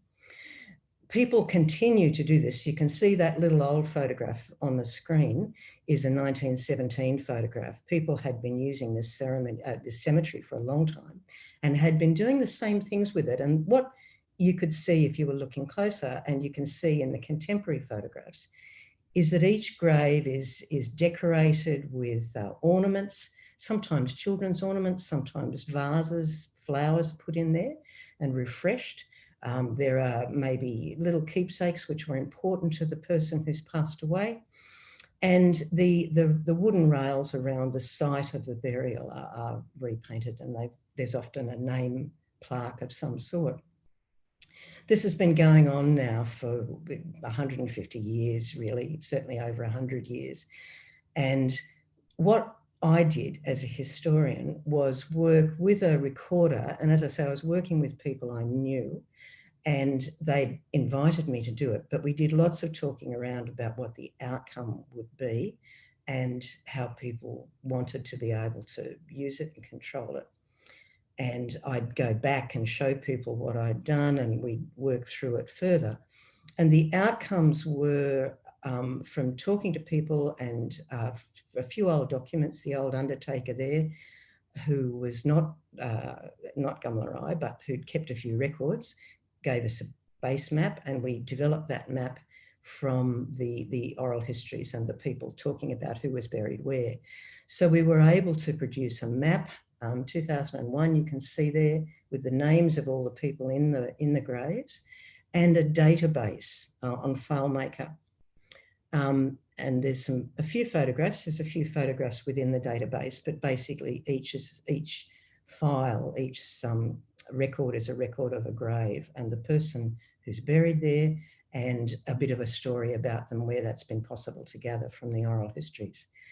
Now, all of that involved working with those people on those family working groups. And what happens in this cemetery, and has been happening since 1917 and before, is that families go up to this cemetery on the weekends, on holidays, and they clean the ornaments, they wash them, they maybe put new earth on top of the grave. If it's been scattered, they might rebuild the rails, they might repaint them.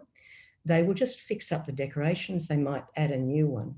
So these grave sites are really important now, and are cared for. They're tended. There are many stories that are held there, and the oral histories which were recorded with everybody's permission, and some of which are included in that database, tell stories like the reasons that people are grouped together. It's because of kin relationships. It's because of family relationships. And so this cemetery, because it's been under Gumlarai control, has allowed a whole network of kin relationships and familial relationships to be recorded. But as well as that, the people who are buried on the outskirts of that cemetery, on the map there, are often people who were travellers, who were Aboriginal people from another area, who might have died in the area, in the town, while they were working there. They've been buried in the Aboriginal cemetery, but on the outskirts. And the oral histories are a way to record that. They're actually recording the life stories of the community, where people worked, who went through. There's another little cluster of graves in the centre where there's very small graves, and they're clustered around an adult grave. This reflected the very high infant mortality rate, which has been a curse for Aboriginal people for the many years in which they suffered incredibly poor health because of poor conditions and lack of medical resources. Those little babies were buried around an old granny who would look after them. And it's those stories which are conserved in the oral histories. So what has come out of this project has been the map, which is, we've reprinted 15 times, it's been circulated, the database, which helped to build the map, and all of that's been given back again and again. So I'm looking like I've got time. We're just about ready. I'll do my final section, which is just to say that these working groups, these community interactions are crucial to the whole process of conserving this story. The database isn't used all that much, I must say. It's there and it has been used a bit. The map is used a lot, but they're just tools that people like me as a historian can offer to communities so that they can be supported to keep on doing what they want to do in real life. Okay, that's finished. So I can end that. Yes, I think you can, if you can stop share screen, I think that should be good. Yeah, stop share. Okay, cool. There we go. Right. Wow, that was fabulous. Thank you so much, Heather. I think I understand more than sorry, 1 second. I think there's some kind of a reverb. Yeah. Just to say that Go on talking. that what it means to be an archivist today is also, especially of traditional knowledge, is also something more than just the act of the database building. It has so much to do with building these community trust relationships. And I'm so happy that you were here today to tell the stories from the communities that you've worked with. So I hope you will also be able to stay on till the end of the session, where there will be questions coming in.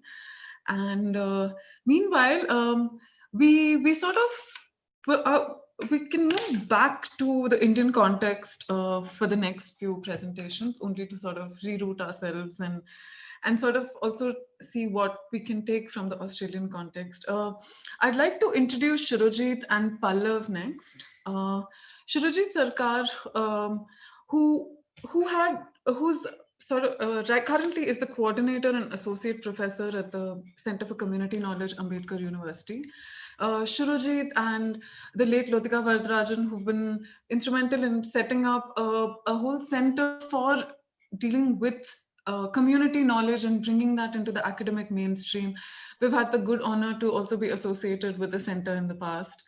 Surajit has also been working on many other oral history, visual archive projects, as well as community museum projects. He's here today with his colleague from Bhopal, Pallav. And Pallav himself has been working on collectivizing marginalized groups, both in the urban and rural contexts. And he's been collecting oral histories of indigenous groups in Madhya Pradesh, especially of the Parthi community, and of their traditional agricultural systems. I will hand over to Surajit and Pallav, and thank you so much for being here. Okay, thank you. Hello. Hello, hi. Hey. Okay, it's a tough to follow what's happened before this, but let's kind of just introduce what work and community knowledge that Pallav and me have been doing for a while now. It's almost about 20 years. Essentially, we began work. I'll actually open a website. You'll get a good idea of what's happening there. I just want, how do I share this screen? So, Surajit, the link has already been shared in the chat.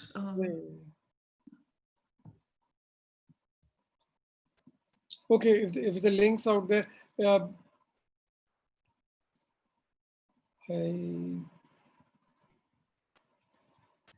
right.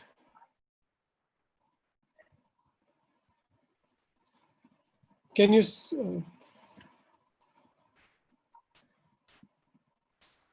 I really don't get it.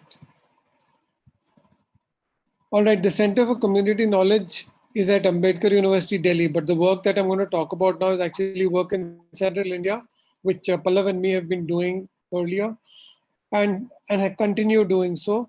It's with the Korku community. It started with actually the farming communities of the Satpura Hills and the Maharashtra MP border, and the districts of Hoshangabad, Betul, Chhindwara. And in that, there's one image I want to show you. It's actually what's happening to, classical example of what's happening to community knowledge of Adivasi communities in Central India today.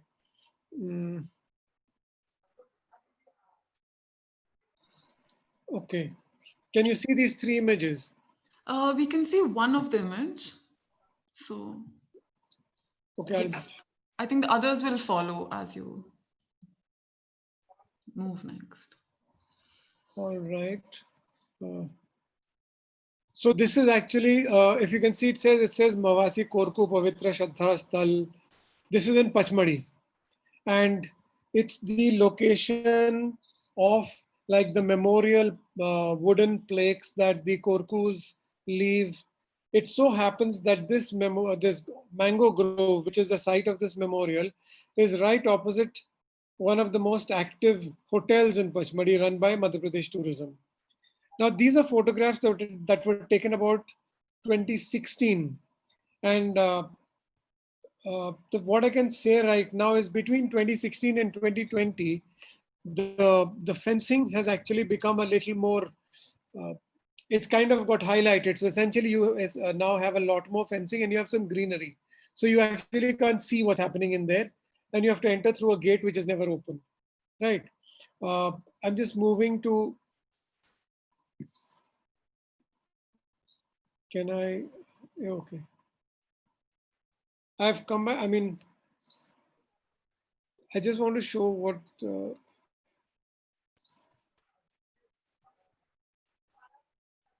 this is the other photo. This is what the memorial plaques look like. Interestingly, these are supposed to be put in by the family of the deceased within a decade of their death.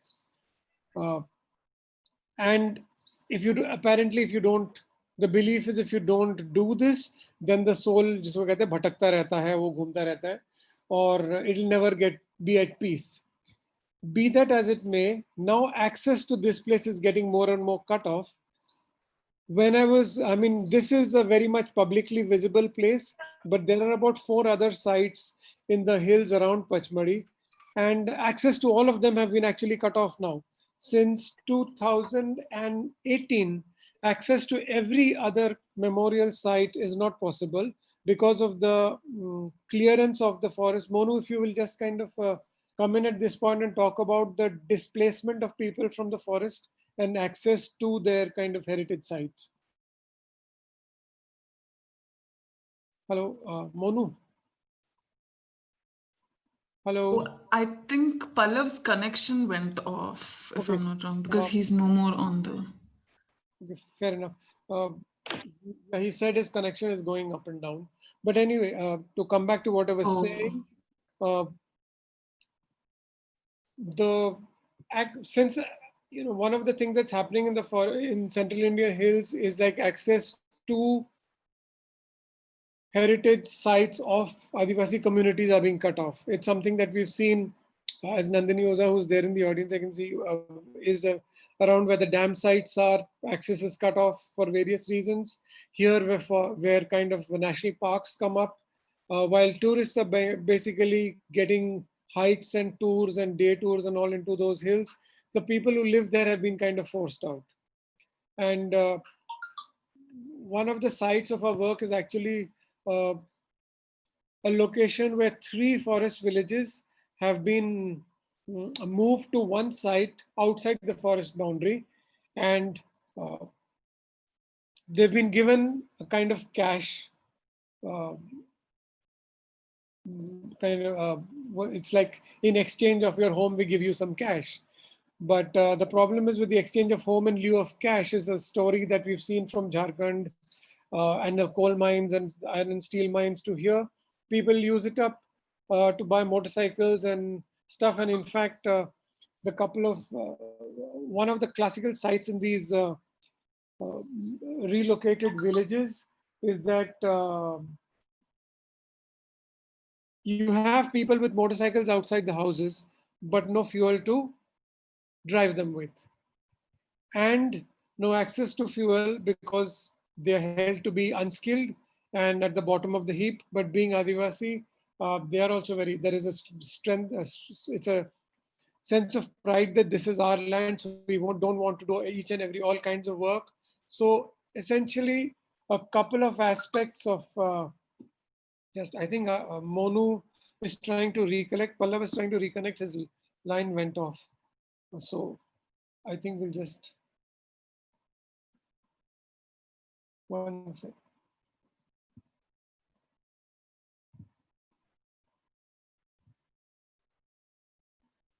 So where was I got confused with that. So yeah, so not only are they losing their home villages, they're losing access to the kind of heritage, the kind of cultural connections they have with that place. In that, so what connected with all of this kind of work, I just can someone see what I mean? We can see Pallav online, but I think his connection is a little off. So okay, I'll continue. He's trying to come back, he says. Okay.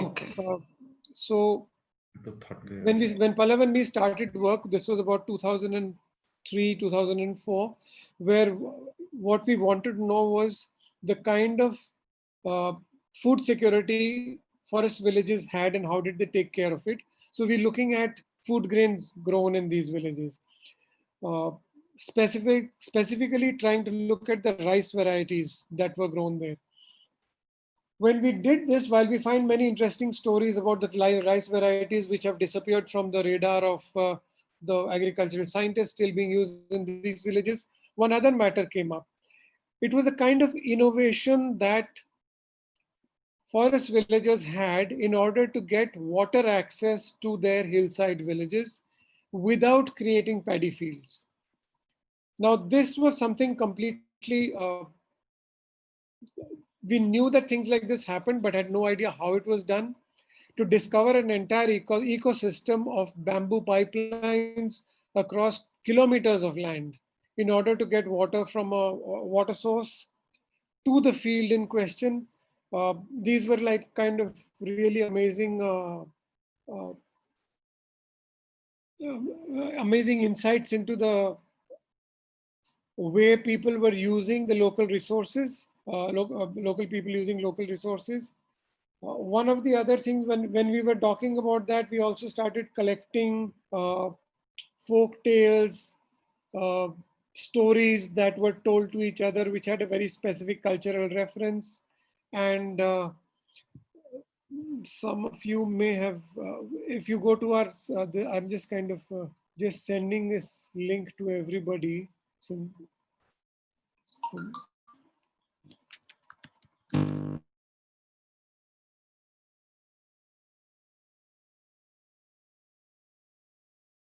Media archive, and on the web gallery, there's a number of videos out there, and one of them is internet connection also seems to be kind of funny out here at this point. But when part of the reason we were doing that work,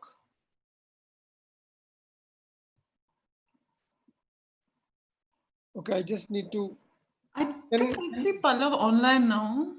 But he says he can't get through. Okay. Completely understand. Tech issues. It's always been the problem. Which actually comes up to our big problem about archives and the tech issues.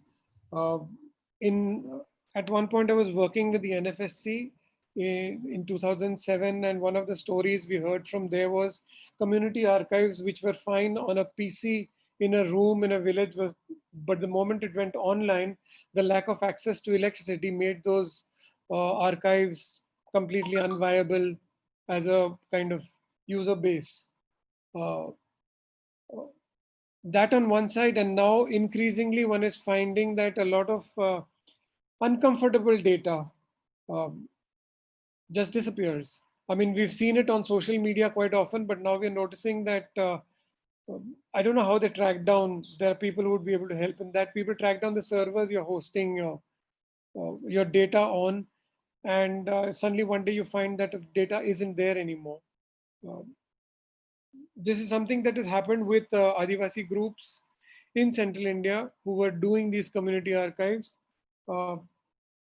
And a whole slew of them happened around 2018, 2017, 18, 2019, when the last of the forest villages were sent out of what is now the Satpura National Park. We had an online site where it was a cloud through the Jatan Trust website, but now we don't have access to the drive in which we had stored a lot of that material, though the email still works and the website still exists. Let me just try and get Pallav through the phone 1 minute. So Shuru, we were just trying to connect with Pallav through the phone too. Maybe what we can do is sort of bring him on again for the question answer session. How does that sound? Okay, let me just try one time on the phone 1 minute. Yes, sure.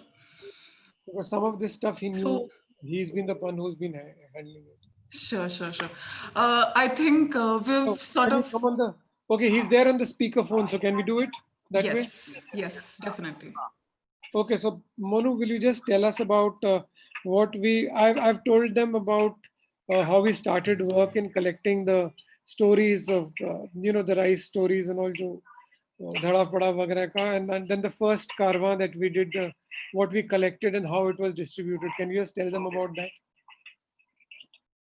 हाँ, तो वहीं से ये रुझान बना था, जो पहला कारवान था, जो धड़ा बड़ा बात का हम लोगों का, और मैं तो ये जब हम कर रहे थे वहाँ पे, तो खासे रिश्ते में थे समुदाय के, और समुदाय आ पा रहा था कहीं जो कभी भी दर्ज नहीं हुआ था, जिनकी कहीं कोई कहानियां थी, कोई इतिहास दर्ज नहीं हो रहा था।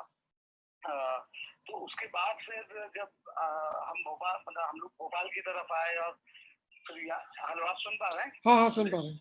Can you hear? Can the others hear? Ranjani, can you hear? Yes, can hear. सब सुन पा रहे हैं, आप बोलते जाओ। No, it'd be good if you can put the speaker really close to the mic. Tribe आ गई, जो एक्सटर्नल ट्राइब रही, इनके साथ काम करना शुरू किए, तो फिर यहाँ पर इनके इतिहास का कोई दर्जीकरण कहीं नहीं था, इतिहास इनका कहीं दर्ज नहीं था, और ये उससे काफी वो जो नहीं होने के कारण भी मार्जिनलाइज ज्यादा हो रहे थे। और फिर समुदाय में बहुत सारी चीजें हैं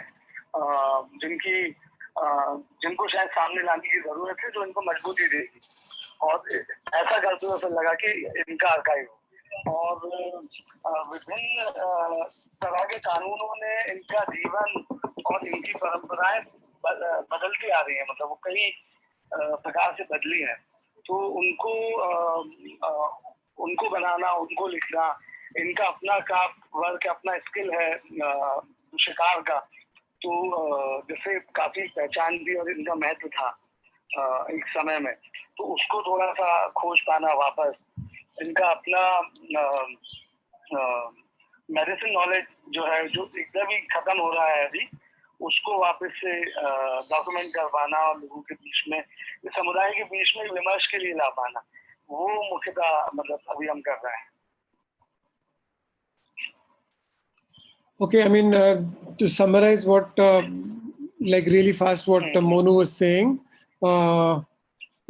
he essentially was saying that this, like he was talking about the Parthi communities, which, and they essentially what are called the denotified tribes now, but earlier they were part of the forest tribes who were the trackers, and in the days when Shikari and colonial times and all, I mean, pre the 1971 Act, they were the people who knew the most, one of the sets of people, communities who knew the most about wild animals. But with the passing of the 1971 Act, what has happened is their skills have completely been delegitimized.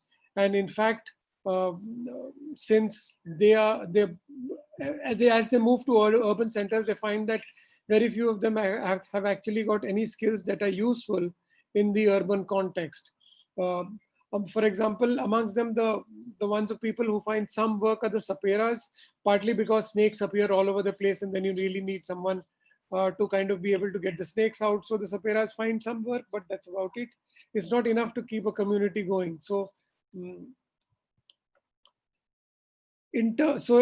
at one, sorry, Monu, आप कुछ कह रहे थे? तो अभी मतलब ये समुदाय एकदम रैपिकिंग कर रहा है, और काफी मार्जिनलाइज्ड हो गया है, काफी वल्नरेबल है, तो अब इसको वापस से इसके, तो ये जो यहाँ इसका समुदाय का युवा अपनी जड़ें तलाश रहा है, वो संग्रहालय के थ्रू, वो समुदाय के संग्रहालय के जरिए, तो और यकीनन मतलब वो अपनी भाषा पे काम कर रहा है, वो अपनी कहानियों पे काम कर रहा है, उसमें ऐसी कहानियां हैं जब फॉरेस्ट आया उसके बाद जो एट्रोसिटी इनके ऊपर हुई, जो उत्पीड़न इनका हुआ, तो उससे जुड़ी काफी कहानियां समुदाय के युवाओं ने निकाली, जो मतलब रियलिस्टिक हैं और जो किस्सों में तब्दील हो गए हैं। फिर इन्होंने अपने जो जानवरों के साथ संवाद के, उनके व्यवहार के, उनके जरिए जो इलाज के तरीके हैं, उनको डॉक्यूमेंट करना शुरू किया है अभी, मतलब हालिया। इन्होंने अपनी जमीन थोड़ी बनाकर उस पर टेम्पररी शेड बना रहे हैं जिसके अंदर वो डिस्प्ले कर रहे हैं सारी चीजें. So what Monu was trying to say is like a kind of re-engagement with the cultural pasts of the community is something that they're working with right now amongst the Pardis, the Saperas, and the few communities, what you call the denotified tribes who have moved to urban centers. And in the process of this re-engagement with their past, it's a kind of people whose histories have been kind of dispossessed and kind of erased. It's trying to re-engage and therefore recreate those histories. So the archives become very valuable out there. And since, and in that kind of situation, what we've found is that more than, while the archives could be maintained online, the places of engagement are real physical sites, and you need some part of it in a physical form, tangible form, in a form that can be spoken, touched, felt, shared, which is not through a digital interface. क्या मैं सही कह रहा हूँ Monu? Okay. So, Shuru, we were thinking that. Sorry, did I cut short something you were saying? No, Monu was saying something. क्या कह रहे थे Monu? I think why don't we sort of take on more discussions in the question answer session? I think there are lots of questions piling up. So maybe now is a good time to move to questions. Sorry, Shuru, just one last thing before we kind of wind up, in which case. Yes. I'd just like to say that, using archives to kind of strengthen community engagement is the core of the kind of work we are doing right now. While we would love to kind of have something which is put up on the internet for a wider reach, visibility, considering the status in which the communities find themselves, we find that local use of that archive is far more important. And a lot of our work is to find interesting ways by which the new generation can engage with their pasts. Clearly, this would be in a way which is not probably the way their parents or grandparents did, but it needs to involve them in this act of re-engagement itself. So more about that we can talk later. Monu, or kuch? Yes. I think we can continue discussions in the question answer sessions.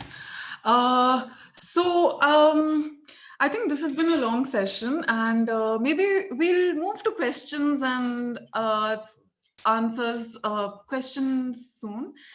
We just had sort of listed a few discussants, Madhuri, Samira, Sneha. Some of you, we were hoping we'll have enough time to also sort of discuss your work experiences. I'm hoping that through the question answer sessions, we also can call upon Madhuri, Samira, Sneha, and of course, Padmini to pitch in. All of you have sort of also done work, whether directly or indirectly, with archiving community knowledge. I'm sorry if due to shortage of time, if you might not be able to do to hear more about your work, but I hope you don't mind that we're going to jump into questions, but I will hope to call upon y'all as and when it's suitable, so y'all can sort of talk about your experiences as well. So here, there are quite a few. I think maybe we'll start with questions for Madan, Meena ji. Madan, Meena ji, are you still here? Yeah. You're online. Yes, yes, I'm there. Yeah. So one of the questions that came up was about how does Bhasha, I think this is from Nandini also. Nandini, would you like to ask the question yourself?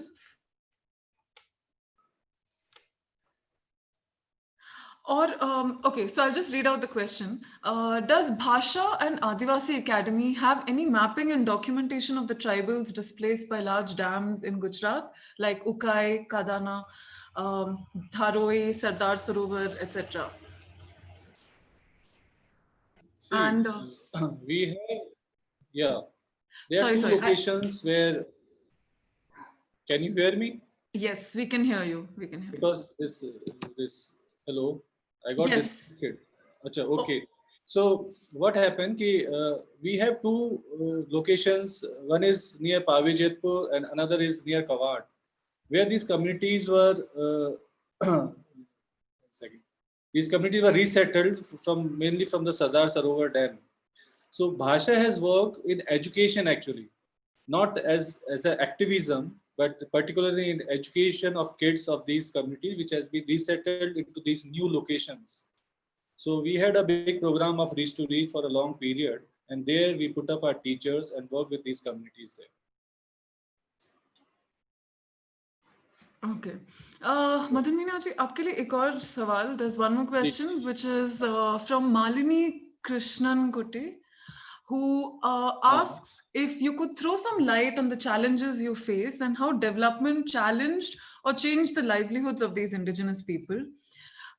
Additionally, Marisha Thakur also has a similar question where she asks what are the reasons that young people move away from their indigenous culture, and if this is related to financial security, changing lifestyle, and what is a good sustainable way for such traditions to continue is something that they're also asking. See, the main reason for going away from these traditions, what I feel is the roots of our education system actually. That never teaches us to value our own traditions. That is the first thing. For example, while working with most of the oral traditions, I found that the kids were not there, or the young generation is not there. They are totally absent from them. Because over there, they have been taught that these are superstitions, these are of no relevance to them. And moreover, the education is more towards like creation of an economy or creation of job creation actually. While these traditions are mainly for knowledge of the system that has existed, and that is how they have survived. I don't think those systems now are required for the future generation. So thus slowly they are getting away from all these things. And then we are talking about what was the another question? The first question, Rajni? Sorry, yeah. The second question was about whether you think it's possible for these indigenous communities, in the sense of how are the ways in which their indigenous lifeways can be protected, right? Marisha Thakur, if you're online, like, do you want to ask the question yourself? Or basically, see, I can repeat it. It's about whether these communities are moving away, and if this is related to financial security and changing lifestyle, and what is a good sustainable way for them to continue in these traditions. There are always challenges because we have seen a lot of migration. For example, during the recent COVID situation, where this Adivasi Academy is based, some 2,500 people has returned. They have all migrated to either work in the industrial towns like Vadodara or Surat, or they have gone to work as agricultural labor. Because why this situation has arrived? Because of the natural resources which has dried up and the restriction of the forest law. Earlier, many of them were forest minor produce gatherers. So we used to collect all this thing and sell in the market. Second thing is that the water level has gone deeply down now because most of the rivers in that area has been dug up to take out sand, which is even being exported from that area also. So being these natural resources dried up, they are left with very less earnings, so they are migrating to urban cities. Now, once they come in contact with the urban cities, it is for sure that their culture get diluted, they get used to other kind of a language, and they lose their own identity, and they lose their own languages, and they lose their indigenous livelihoods thing.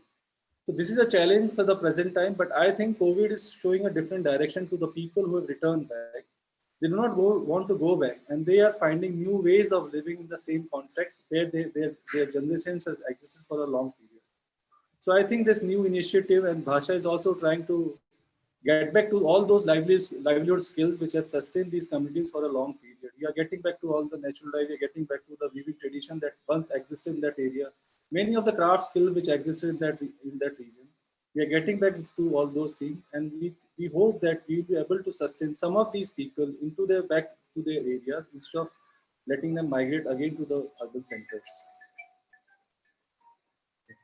Yeah. Thank you.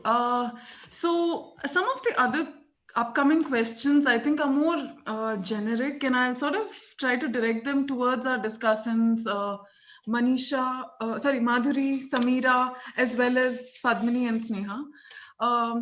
One, how does one deal with issues of community representation and copyright, especially while documenting indigenous knowledge and culture? And the other general question, which is also something that maybe the discussants can help with, is archiving initiatives are quite an uphill task, especially in terms of funding opportunities. And can some of the people who've sort of worked in these areas share about how they've managed experiences related to getting funding for initiatives like this?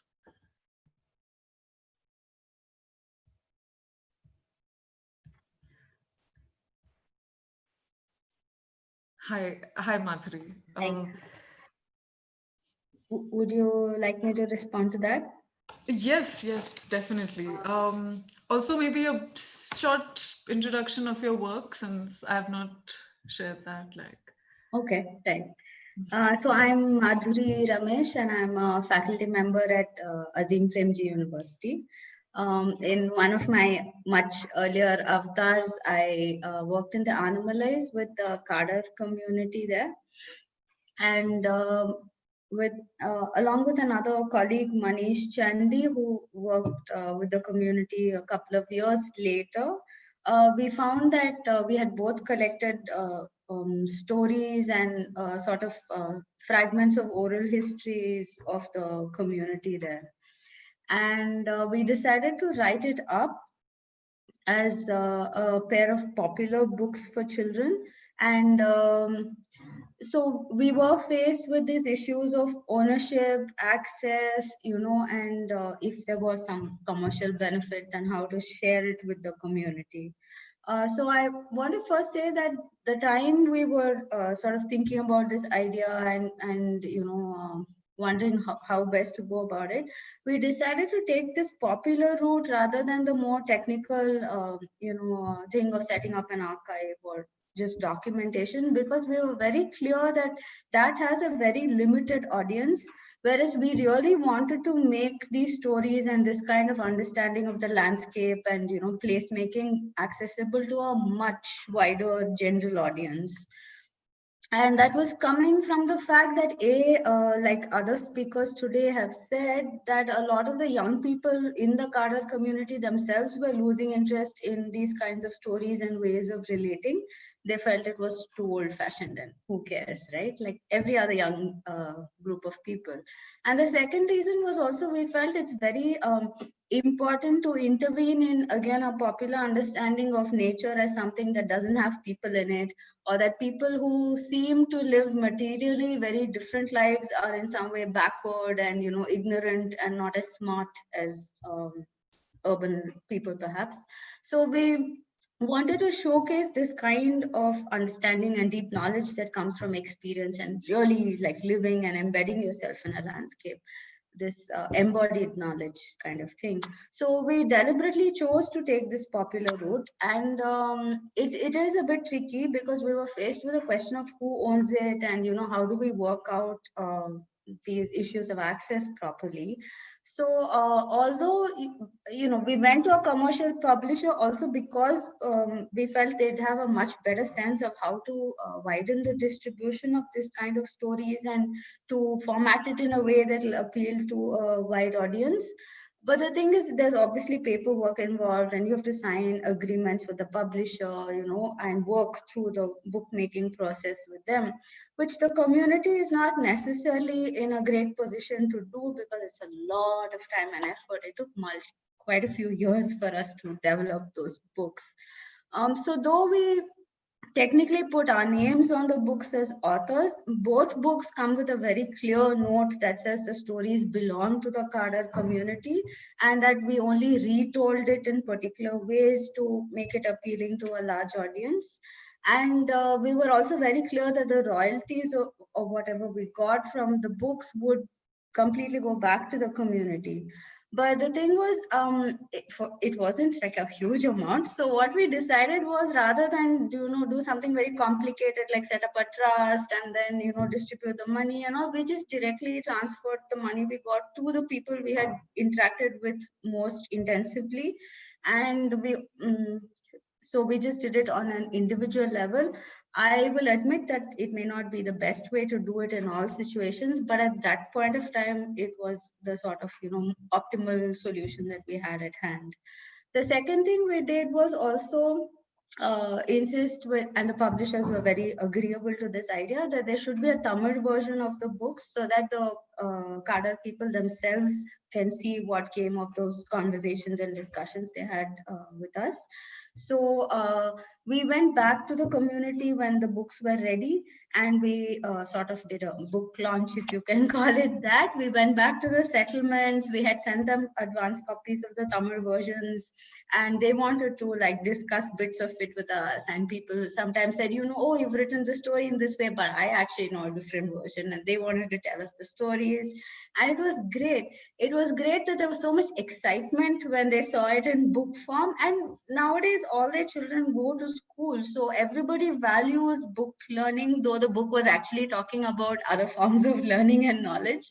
But seeing it in a book, somehow they felt gave them validation as these are expert people. So they were really happy with the whole thing. And we were also fortunate because the time when we went back to share this with the community, the director, it was the Animalized Tiger Reserve at that time. The director himself was very supportive and encouraging, and he brought the elderly people, especially of the community, down to Pollachi, and he felicitated them, saying, you are such amazing people, and many of you work in the forest department as staff, and this is such a wonderful perspective for all of us on your community. And it really meant a lot to them to hear the director of a tiger reserve, say this about them, and then, give them the stage. So some of them sang songs, some of them read extracts from the book that they liked and they thought was interesting. So it was great. They really owned it. So it wasn't for us just a question of, the technicalities of copyright or who should be the author, but just that whole relationship, like again, somebody else in the panel mentioned, that whole relationship that went into the making of the book and how it was possible for us to sustain it even after the books were made. So that was our experience of it. And judging by the kind of response we've had from the community, from general readers also who have come across the book, it seems to have appealed to a pretty wide range of people. So maybe this is something that we could all sort of consider, of how to make some of these oral histories and, typically archival material more accessible to a general public. So I'm going to stop here. Thanks for that, Madhuri. And I guess, yes, it does come into picture, especially when we talk of representation and how we sort of involve these communities, especially. I think that the question on funding we'll sort of leave. It's a general question. Hopefully it'll be taken up over many other sessions as well. It sort of applies to archives across the board and not just indigenous archives. The next question is about what are the pros and cons of keeping community archives local vis-a-vis putting them up on the internet where they have a wider reach and visibility, and where that knowledge is also as easily decontextualized and its circulation is harder to control. I think for this question, Sneha and Padmini, you guys must step in, because I think y'all have worked most with internet languages, especially like this dissemination of archival material on the internet. So I was wondering if either Sneha or Padmini want to sort of talk about this.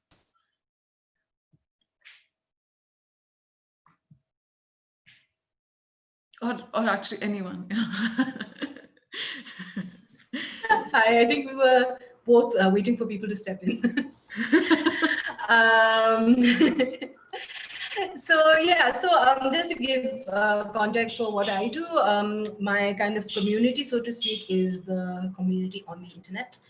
So my work has been mostly around kind of feminist epistemology and who owns feminist epistemologies in the Indian context. So I've written quite a bit around kind of algorithmic violence that highlights some content over others. There's the work of Safia Noble, which is where she has spoken about it in the context of race. I speak about it in the context of non-dominant caste representations of feminist work. So I think just a few things that might be worth thinking about. I think one is about time poverty. So when we work with communities, and if you're working especially with indigenous communities, what motivation do they have to participate and kind of decide what gets shared? I think there is a slight danger of kind of speaking to communities and asking them to do a lot of labor that they do not have the time, capacity, and financial position to do. So I think one of the talks, there have been many this morning, but where somebody was saying that annotation was not really taken up by the community, and a lot of that is because they just don't have the time or the inclination, because we're not paying people to annotate, because we assume that because they're the community, that's their responsibility. So I think how we balance time poverty is something that's worth thinking about. Something kind of, I guess, from the kind of machine-led point of view, I mean, that's something that we can also look into kind of writing kind of solutions for, right? So, tagging, etc. Like how much can we use machine-led learning for that, where we don't need that much intervention, which obviously will always have to be human checked, but will always be human checked, but you still need the machines to intervene. So that would obviously kind of make a difference. And I think another thing that I would mention is that in terms of like who gets permission, who decides, I think there's a very, I think it's very much in the hands of the community, basically, right? Like, so if the community wants to, if they feel that certain kind of exposure to certain forms of information or knowledge makes a difference to their, to say political power, then they make that decision. So I think it's basically about kind of empowering communities to do that. Rather than kind of imagining that, this kind of free, open kind of perspective that we kind of think about, say, in terms of like, say, Wikipedia, etc., that everything is radically open. That I think can be kind of slightly dangerous.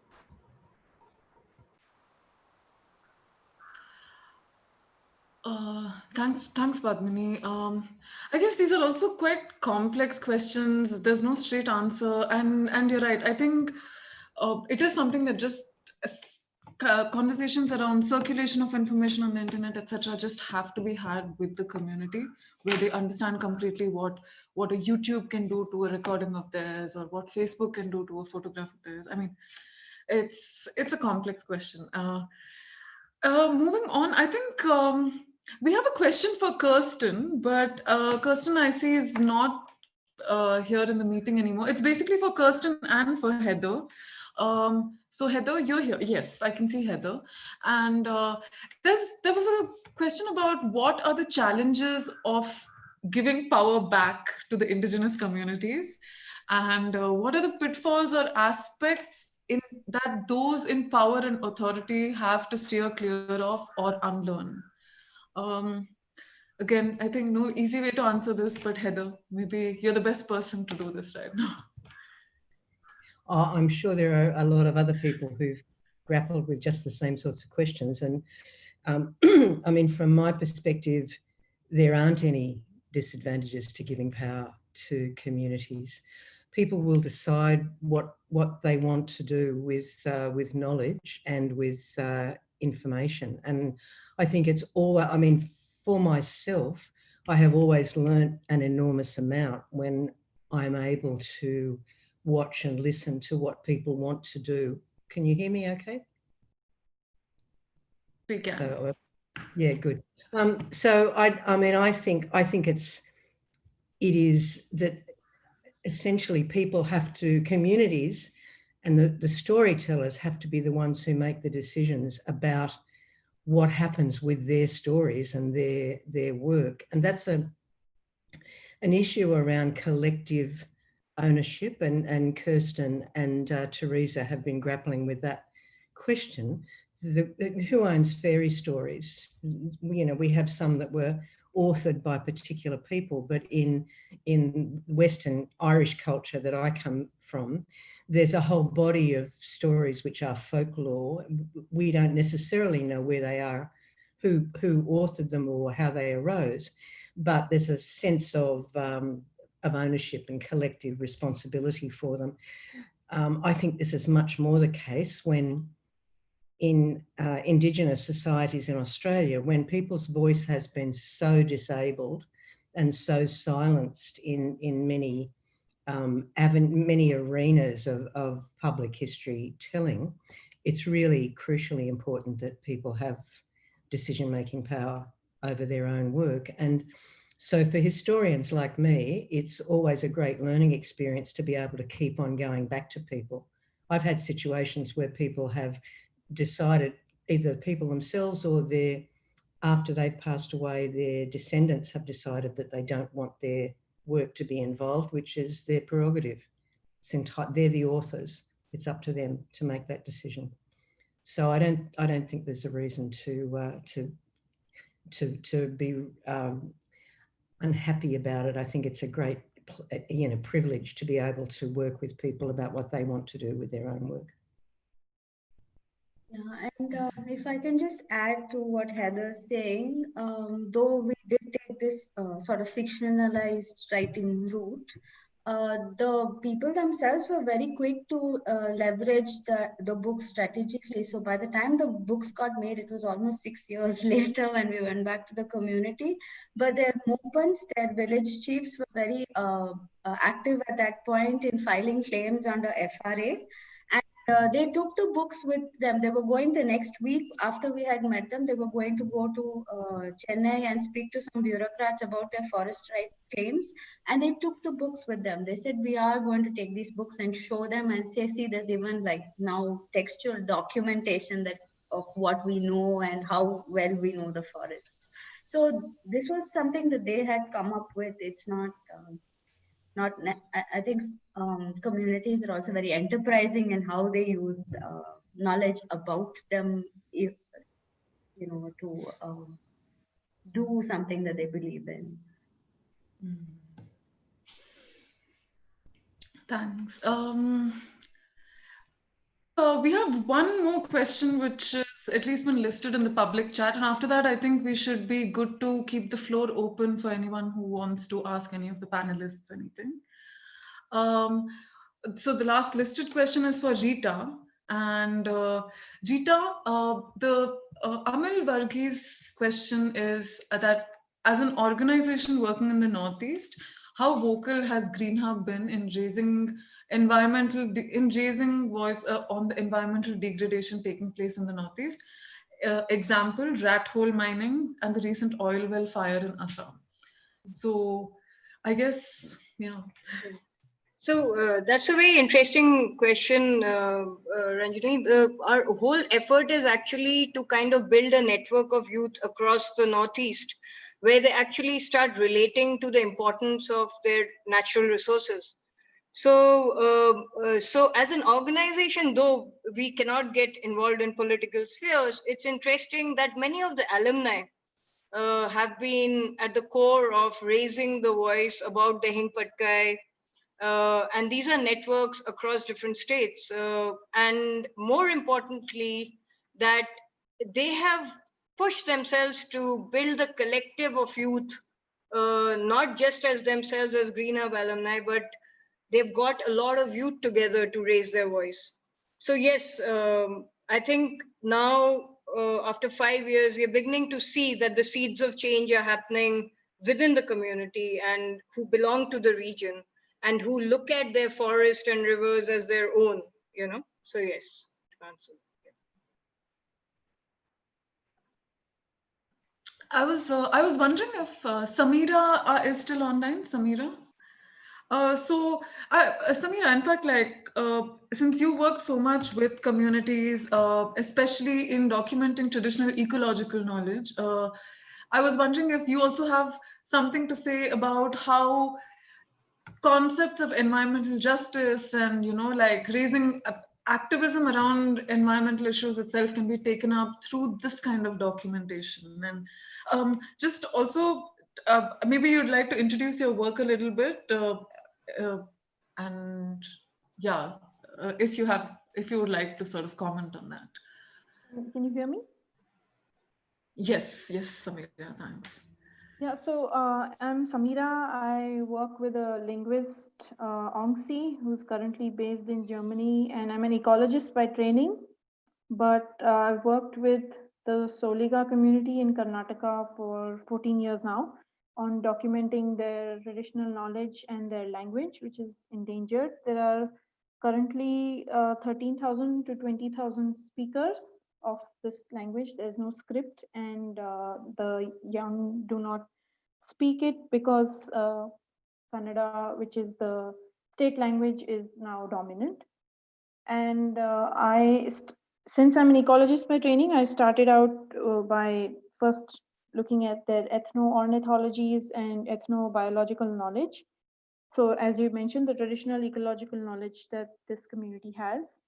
And I'm not sure if I can answer the question about ecological justice and activism because we haven't really reached there yet.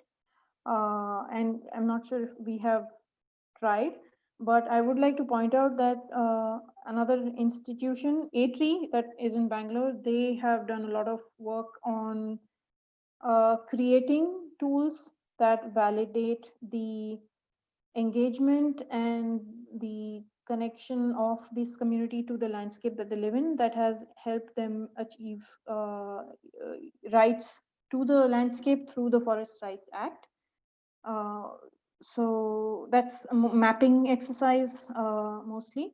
So we didn't, our work hasn't really led to any activism, if I may say so. But I wanted to say 2 or 3 main things quickly, which may not be directly answering this question, but I wanted to slightly play devil's advocate and say that, and just raise some issues that when it's great, this is all great work, and we all have the same intentions, good and genuine intentions of wanting to increase the visibility of marginalized communities with the mainstream, but it helps to also stop and be self-reflexive and realize that we are the mainstream too.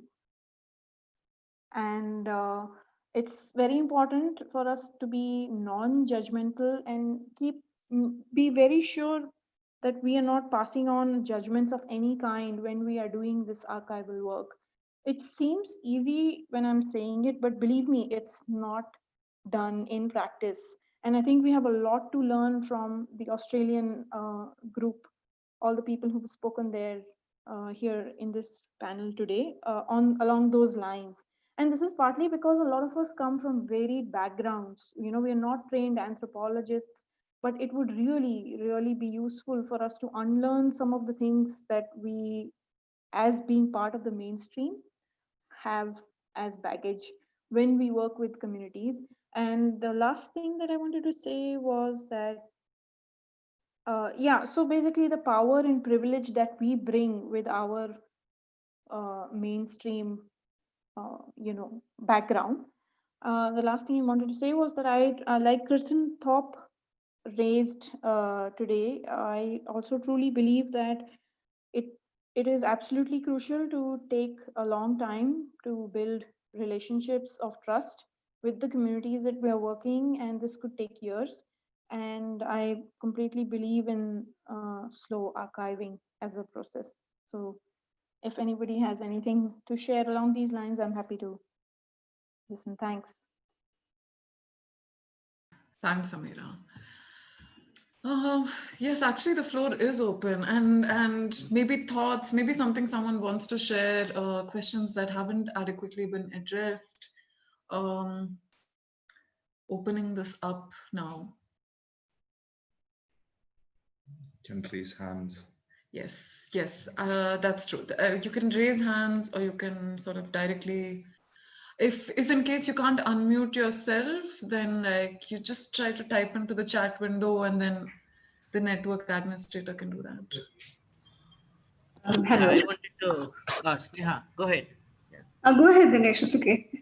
No, I wanted to reply to that funding scenario, and the way normally how we work with is because we work with open source, we try to amortize the costs. So everything that is developed is available for others as a library, and something new that needs to be done would only that needs to be attended to, and resources needed for that.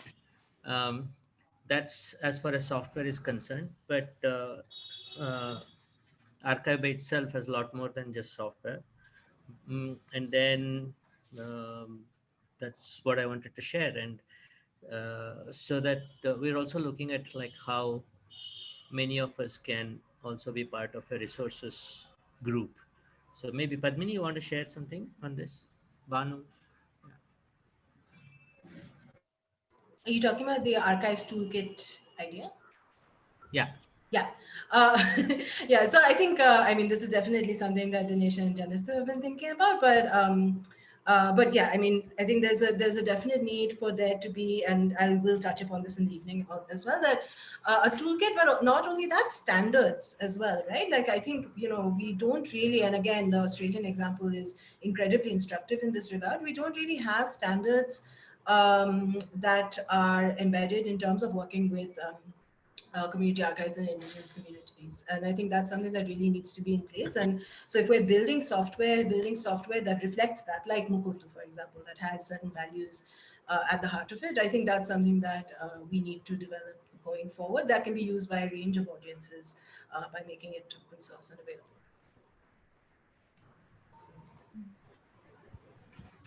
And also the work that's going on with Milli, for example, is all about how third-party tools can be done to interconnect different archives. And that's also very important, so that you're not like tying more and more deeper into a particular software system, but releasing yourself. And this is also good for like seeing how we go into the future, also with respect to how the funding and all can be managed. Then it, you know, it's be an independent tool. How can we have independent tools that respect the standards, but not so much as the software that it depends on. So yeah, that. True that. True that. Sorry, Sneha, you were saying something, and we wait to hear from you too, because I know you have some experience in thinking through these questions at least. Right, yeah. Thanks, Ranjani, and thanks for all those wonderful presentations earlier. I was thinking about some of the questions that came up as well, particularly I think the one about sharing archival content is particularly addressed to both of us. Right. So I think one sort of important thing that came up for me there was about this whole idea of how content gets decontextualized. And one important term I think I'd like to sort of also add to that discussion is the one of decolonizing archives, and how through all of these conversations we need to sort of keep thinking clearly about the context in which community archiving practices have been taking place. I was also thinking, at least from my sort of experiences, I haven't worked closely with community archives as such. I think the closest experience of working with archives really has been for me through the IGNCA's NCA project, some of which Anubha spoke about earlier, my colleague at the Center for Internet and Society.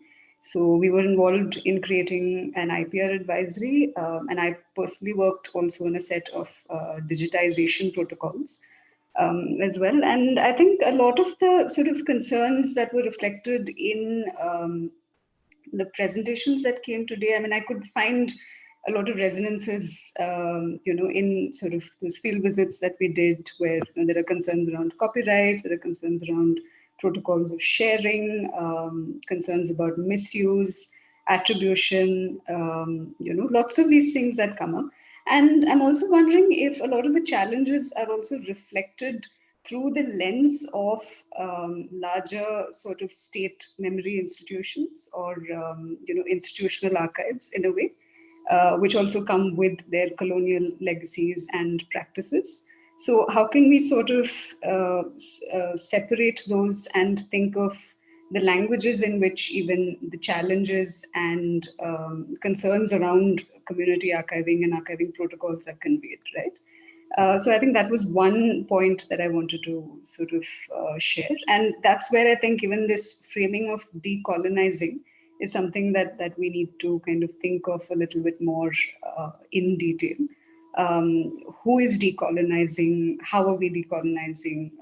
I think Samira made that really crucial point about understanding our positionality and our location and privilege as people who even get to talk about a lot of these questions, right? So I think that's sort of one point that I wanted to make.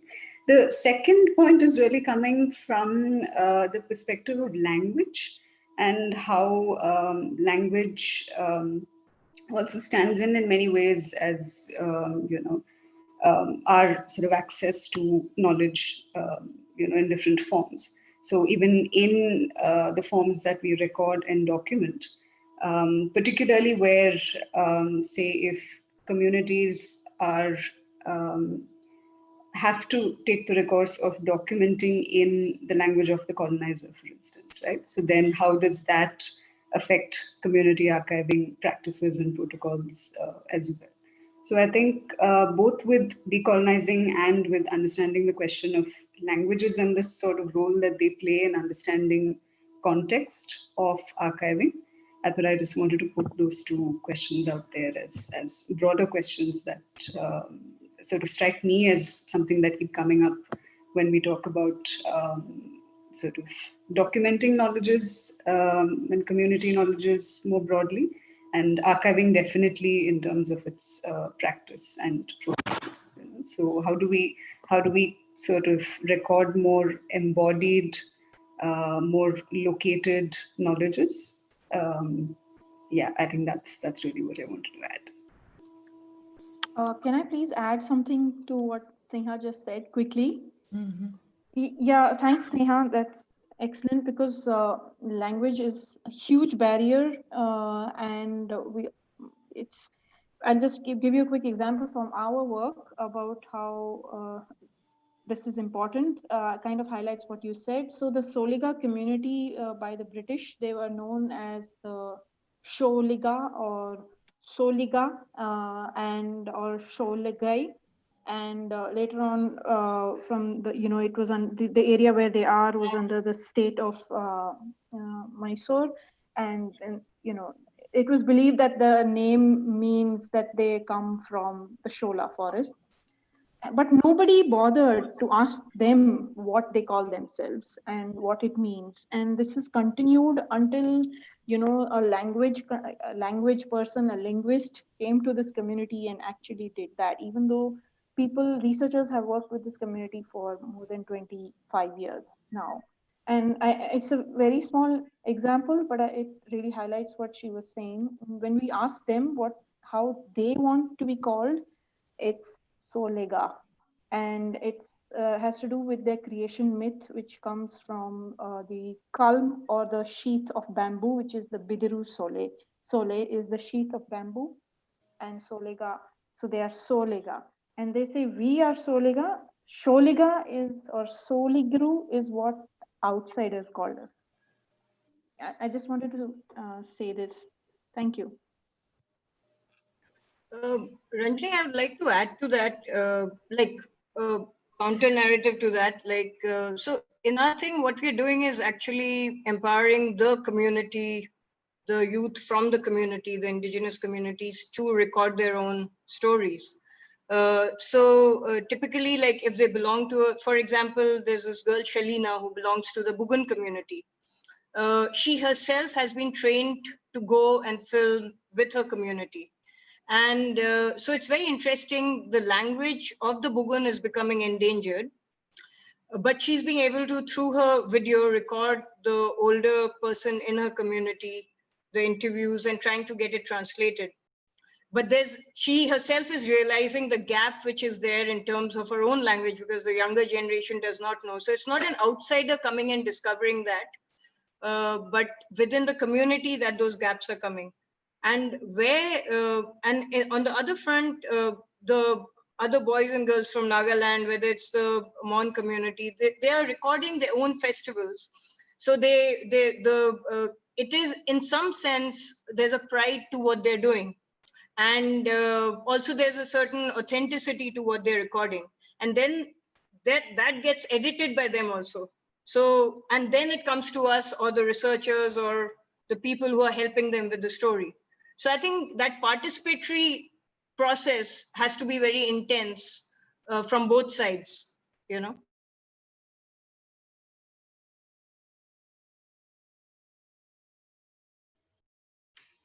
Yes.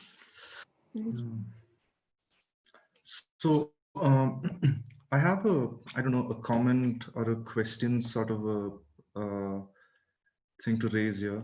So, you know, when we talk about indigenous communities, when a large number of these communities are not in the written mode of operating, you know, like with regard to how they record their knowledge, or with regard to how they understand their knowledge, disembodied or embodied knowledge, whichever way it is, when they're not, you know, like in that mode of thinking about their knowledge systems, like in terms of recording it visually, or like using digital tools to record it, I find that like it's difficult to sort of think about protocols also to work with these communities, because it's you know, something which is very alien to them. When you go to the community and when we ask them whether we can think about protocols about how you want to share your knowledge amongst yourselves, or with communities that come from outside, be it NGOs or,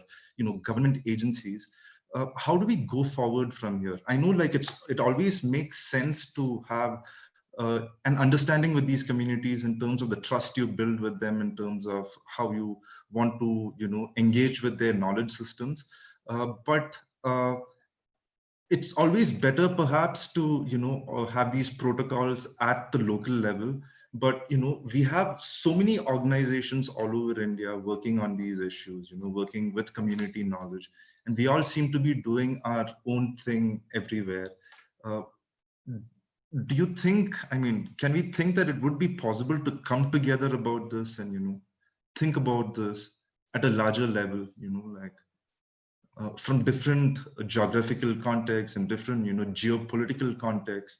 Is it a possibility, or like, you know, should it be just something that we all, you know, sit in our own local context and think about?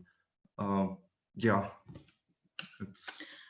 I'd also sort of like to peg what Faisal was saying from the point of view of what Ishita Shah mentions on the group chat, where she talks about whether there's any kind of, how do we make sure that some just sort of trying to go back to that point, where she sort of asks if there are any parameters through which community archiving projects are considered credible or worthy. I think where we come from is also that, I mean, there is no reason to either decredit or credit an archiving project. I think it's just that sometimes so many of us are working in our own silos and have not adequately connected with each other, but chances are we're thinking of similar questions, we're talking of similar questions. And yes, there are many, many big and small ways in which so many people are undertaking this. Today was an example of just a drop in the ocean of people who are actually taking up work with community knowledge. So yes, is it something that we can think of as a plan in the future of coming together and maybe together thinking through these questions?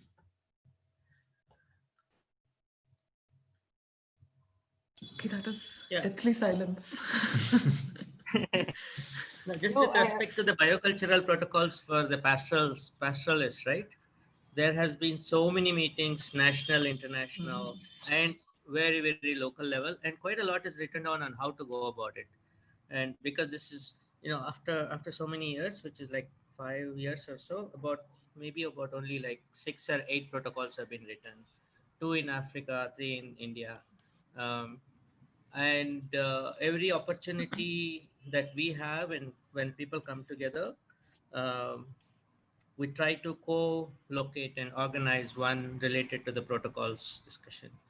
And also related to this is our work on renarration, where if a local community, another local community has to understand how some community has written their protocol, of course with policy, kind of lawyers and others, so that it comes out properly, then that protocol needs to be done in a local language for them, right? So other than that, each protocol will have specific parameters. For example, for the pastoralists, like the genetic pool is one significant thing, but for somebody else it may not be, right? So yeah, but I think it's very important to kind of share and communicate and do this work and consolidate as we go. I don't think there is one way of like it's not like one small group of indigenous community that will decide what the protocol is. It's quite an extensive work, right?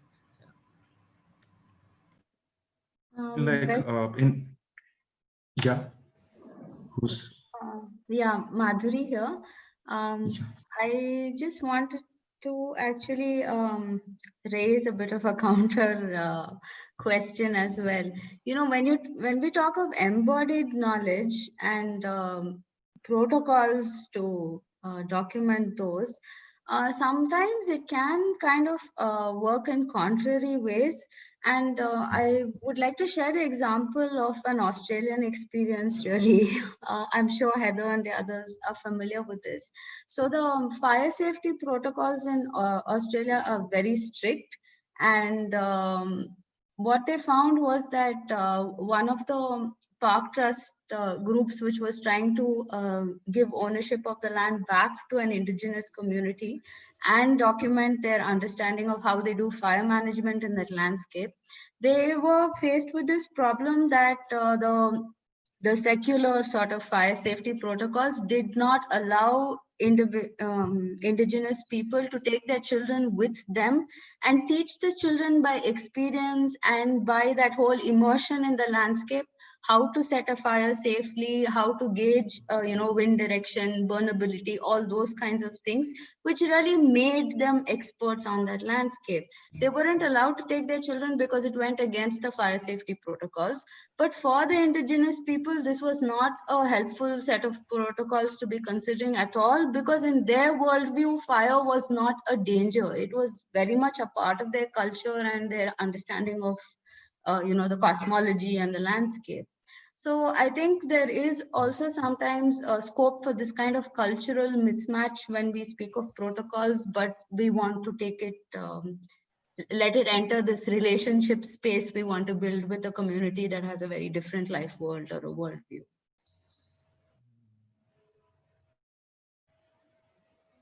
Yeah, but the fire safety protocol itself is written by whom? It's that's where we are kind of top down versus. I don't know much about that, but just curious. Yeah. No, you're right. That's exactly what I'm saying. The fire safety protocol was a secular one, which was for Australians in general. But we need to also, I'm saying, look at how these different rules might speak to each other. Right. The legal landscape is a nested one, right? So sometimes it works in contrary ways. Absolutely.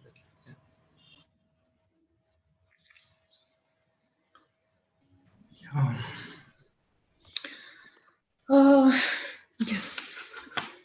Anyone with, wow, we're a dot on time, 1:30, but like anyone with parting thoughts, things that, anyway, the point is, can't end this conversation here. I think we've literally touched the tip of the iceberg. So hopefully we go a long way in sort of talking about co-creation of these archives. And I don't know, when we also speak of protocols, we talk of protocols for ownership over these knowledge resources, like taking into account Madhuri's points, definitely, but yeah, I think from where we come, it was also to sort of just guarantee some kind of rights over reuse and access to their own knowledge. Anyway, so that's from us. Anyone else who wants to add something? It's been a long session, I know, but I hope people have not gone to sleep. A small announcement. May I request everyone to join the session at 6 p.m. today? Yes. Yes. Indeed.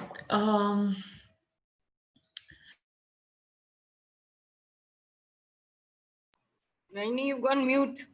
Yeah. You've gone mute. Oh, sorry. Okay. So did you not hear any of what I just said? Yes, nothing. Oh. Okay. Yeah, just to say, while, yes, keeping in mind Madhuri's points, I think the point from where we're also coming, I think the word protocols may need to be reinvented, because the idea is just to sort of guarantee control over knowledge resources for Adivasi communities. But of course, there are so many questions around it. Who is the one who's guaranteeing it? And are we really looking at collective rights? Are we really looking at, I mean, there's a long way to go. Exactly. We slip back into colonial frameworks of, ownership, and it's so murky when you go into the communities with these ideas. I mean, they question your whole understanding of these concepts. Anyway. I think taking inspiration from Kirsten, at least like Kirsten, Theresa, Heather, the wonderful work that y'all have been doing, and also so many initiatives in India, with the right intentions are hoping to make this a much more collaborative process, and hopefully there's something for all of us to think about. And mobilize ourselves on, at least for people who are working with areas like this. I do hope that we can all sort of connect as a community soon, and have similar conversations like this. Just anyone with parting thoughts, anyone who might not have wanted to say something but may not have had space to.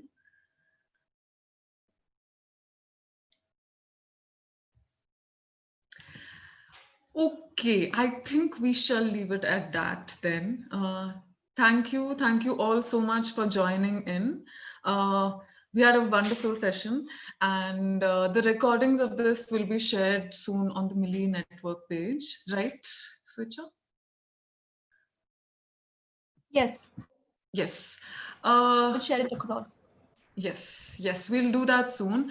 Thank you so much for everyone who's been a part of this again. And we've shared a list of links.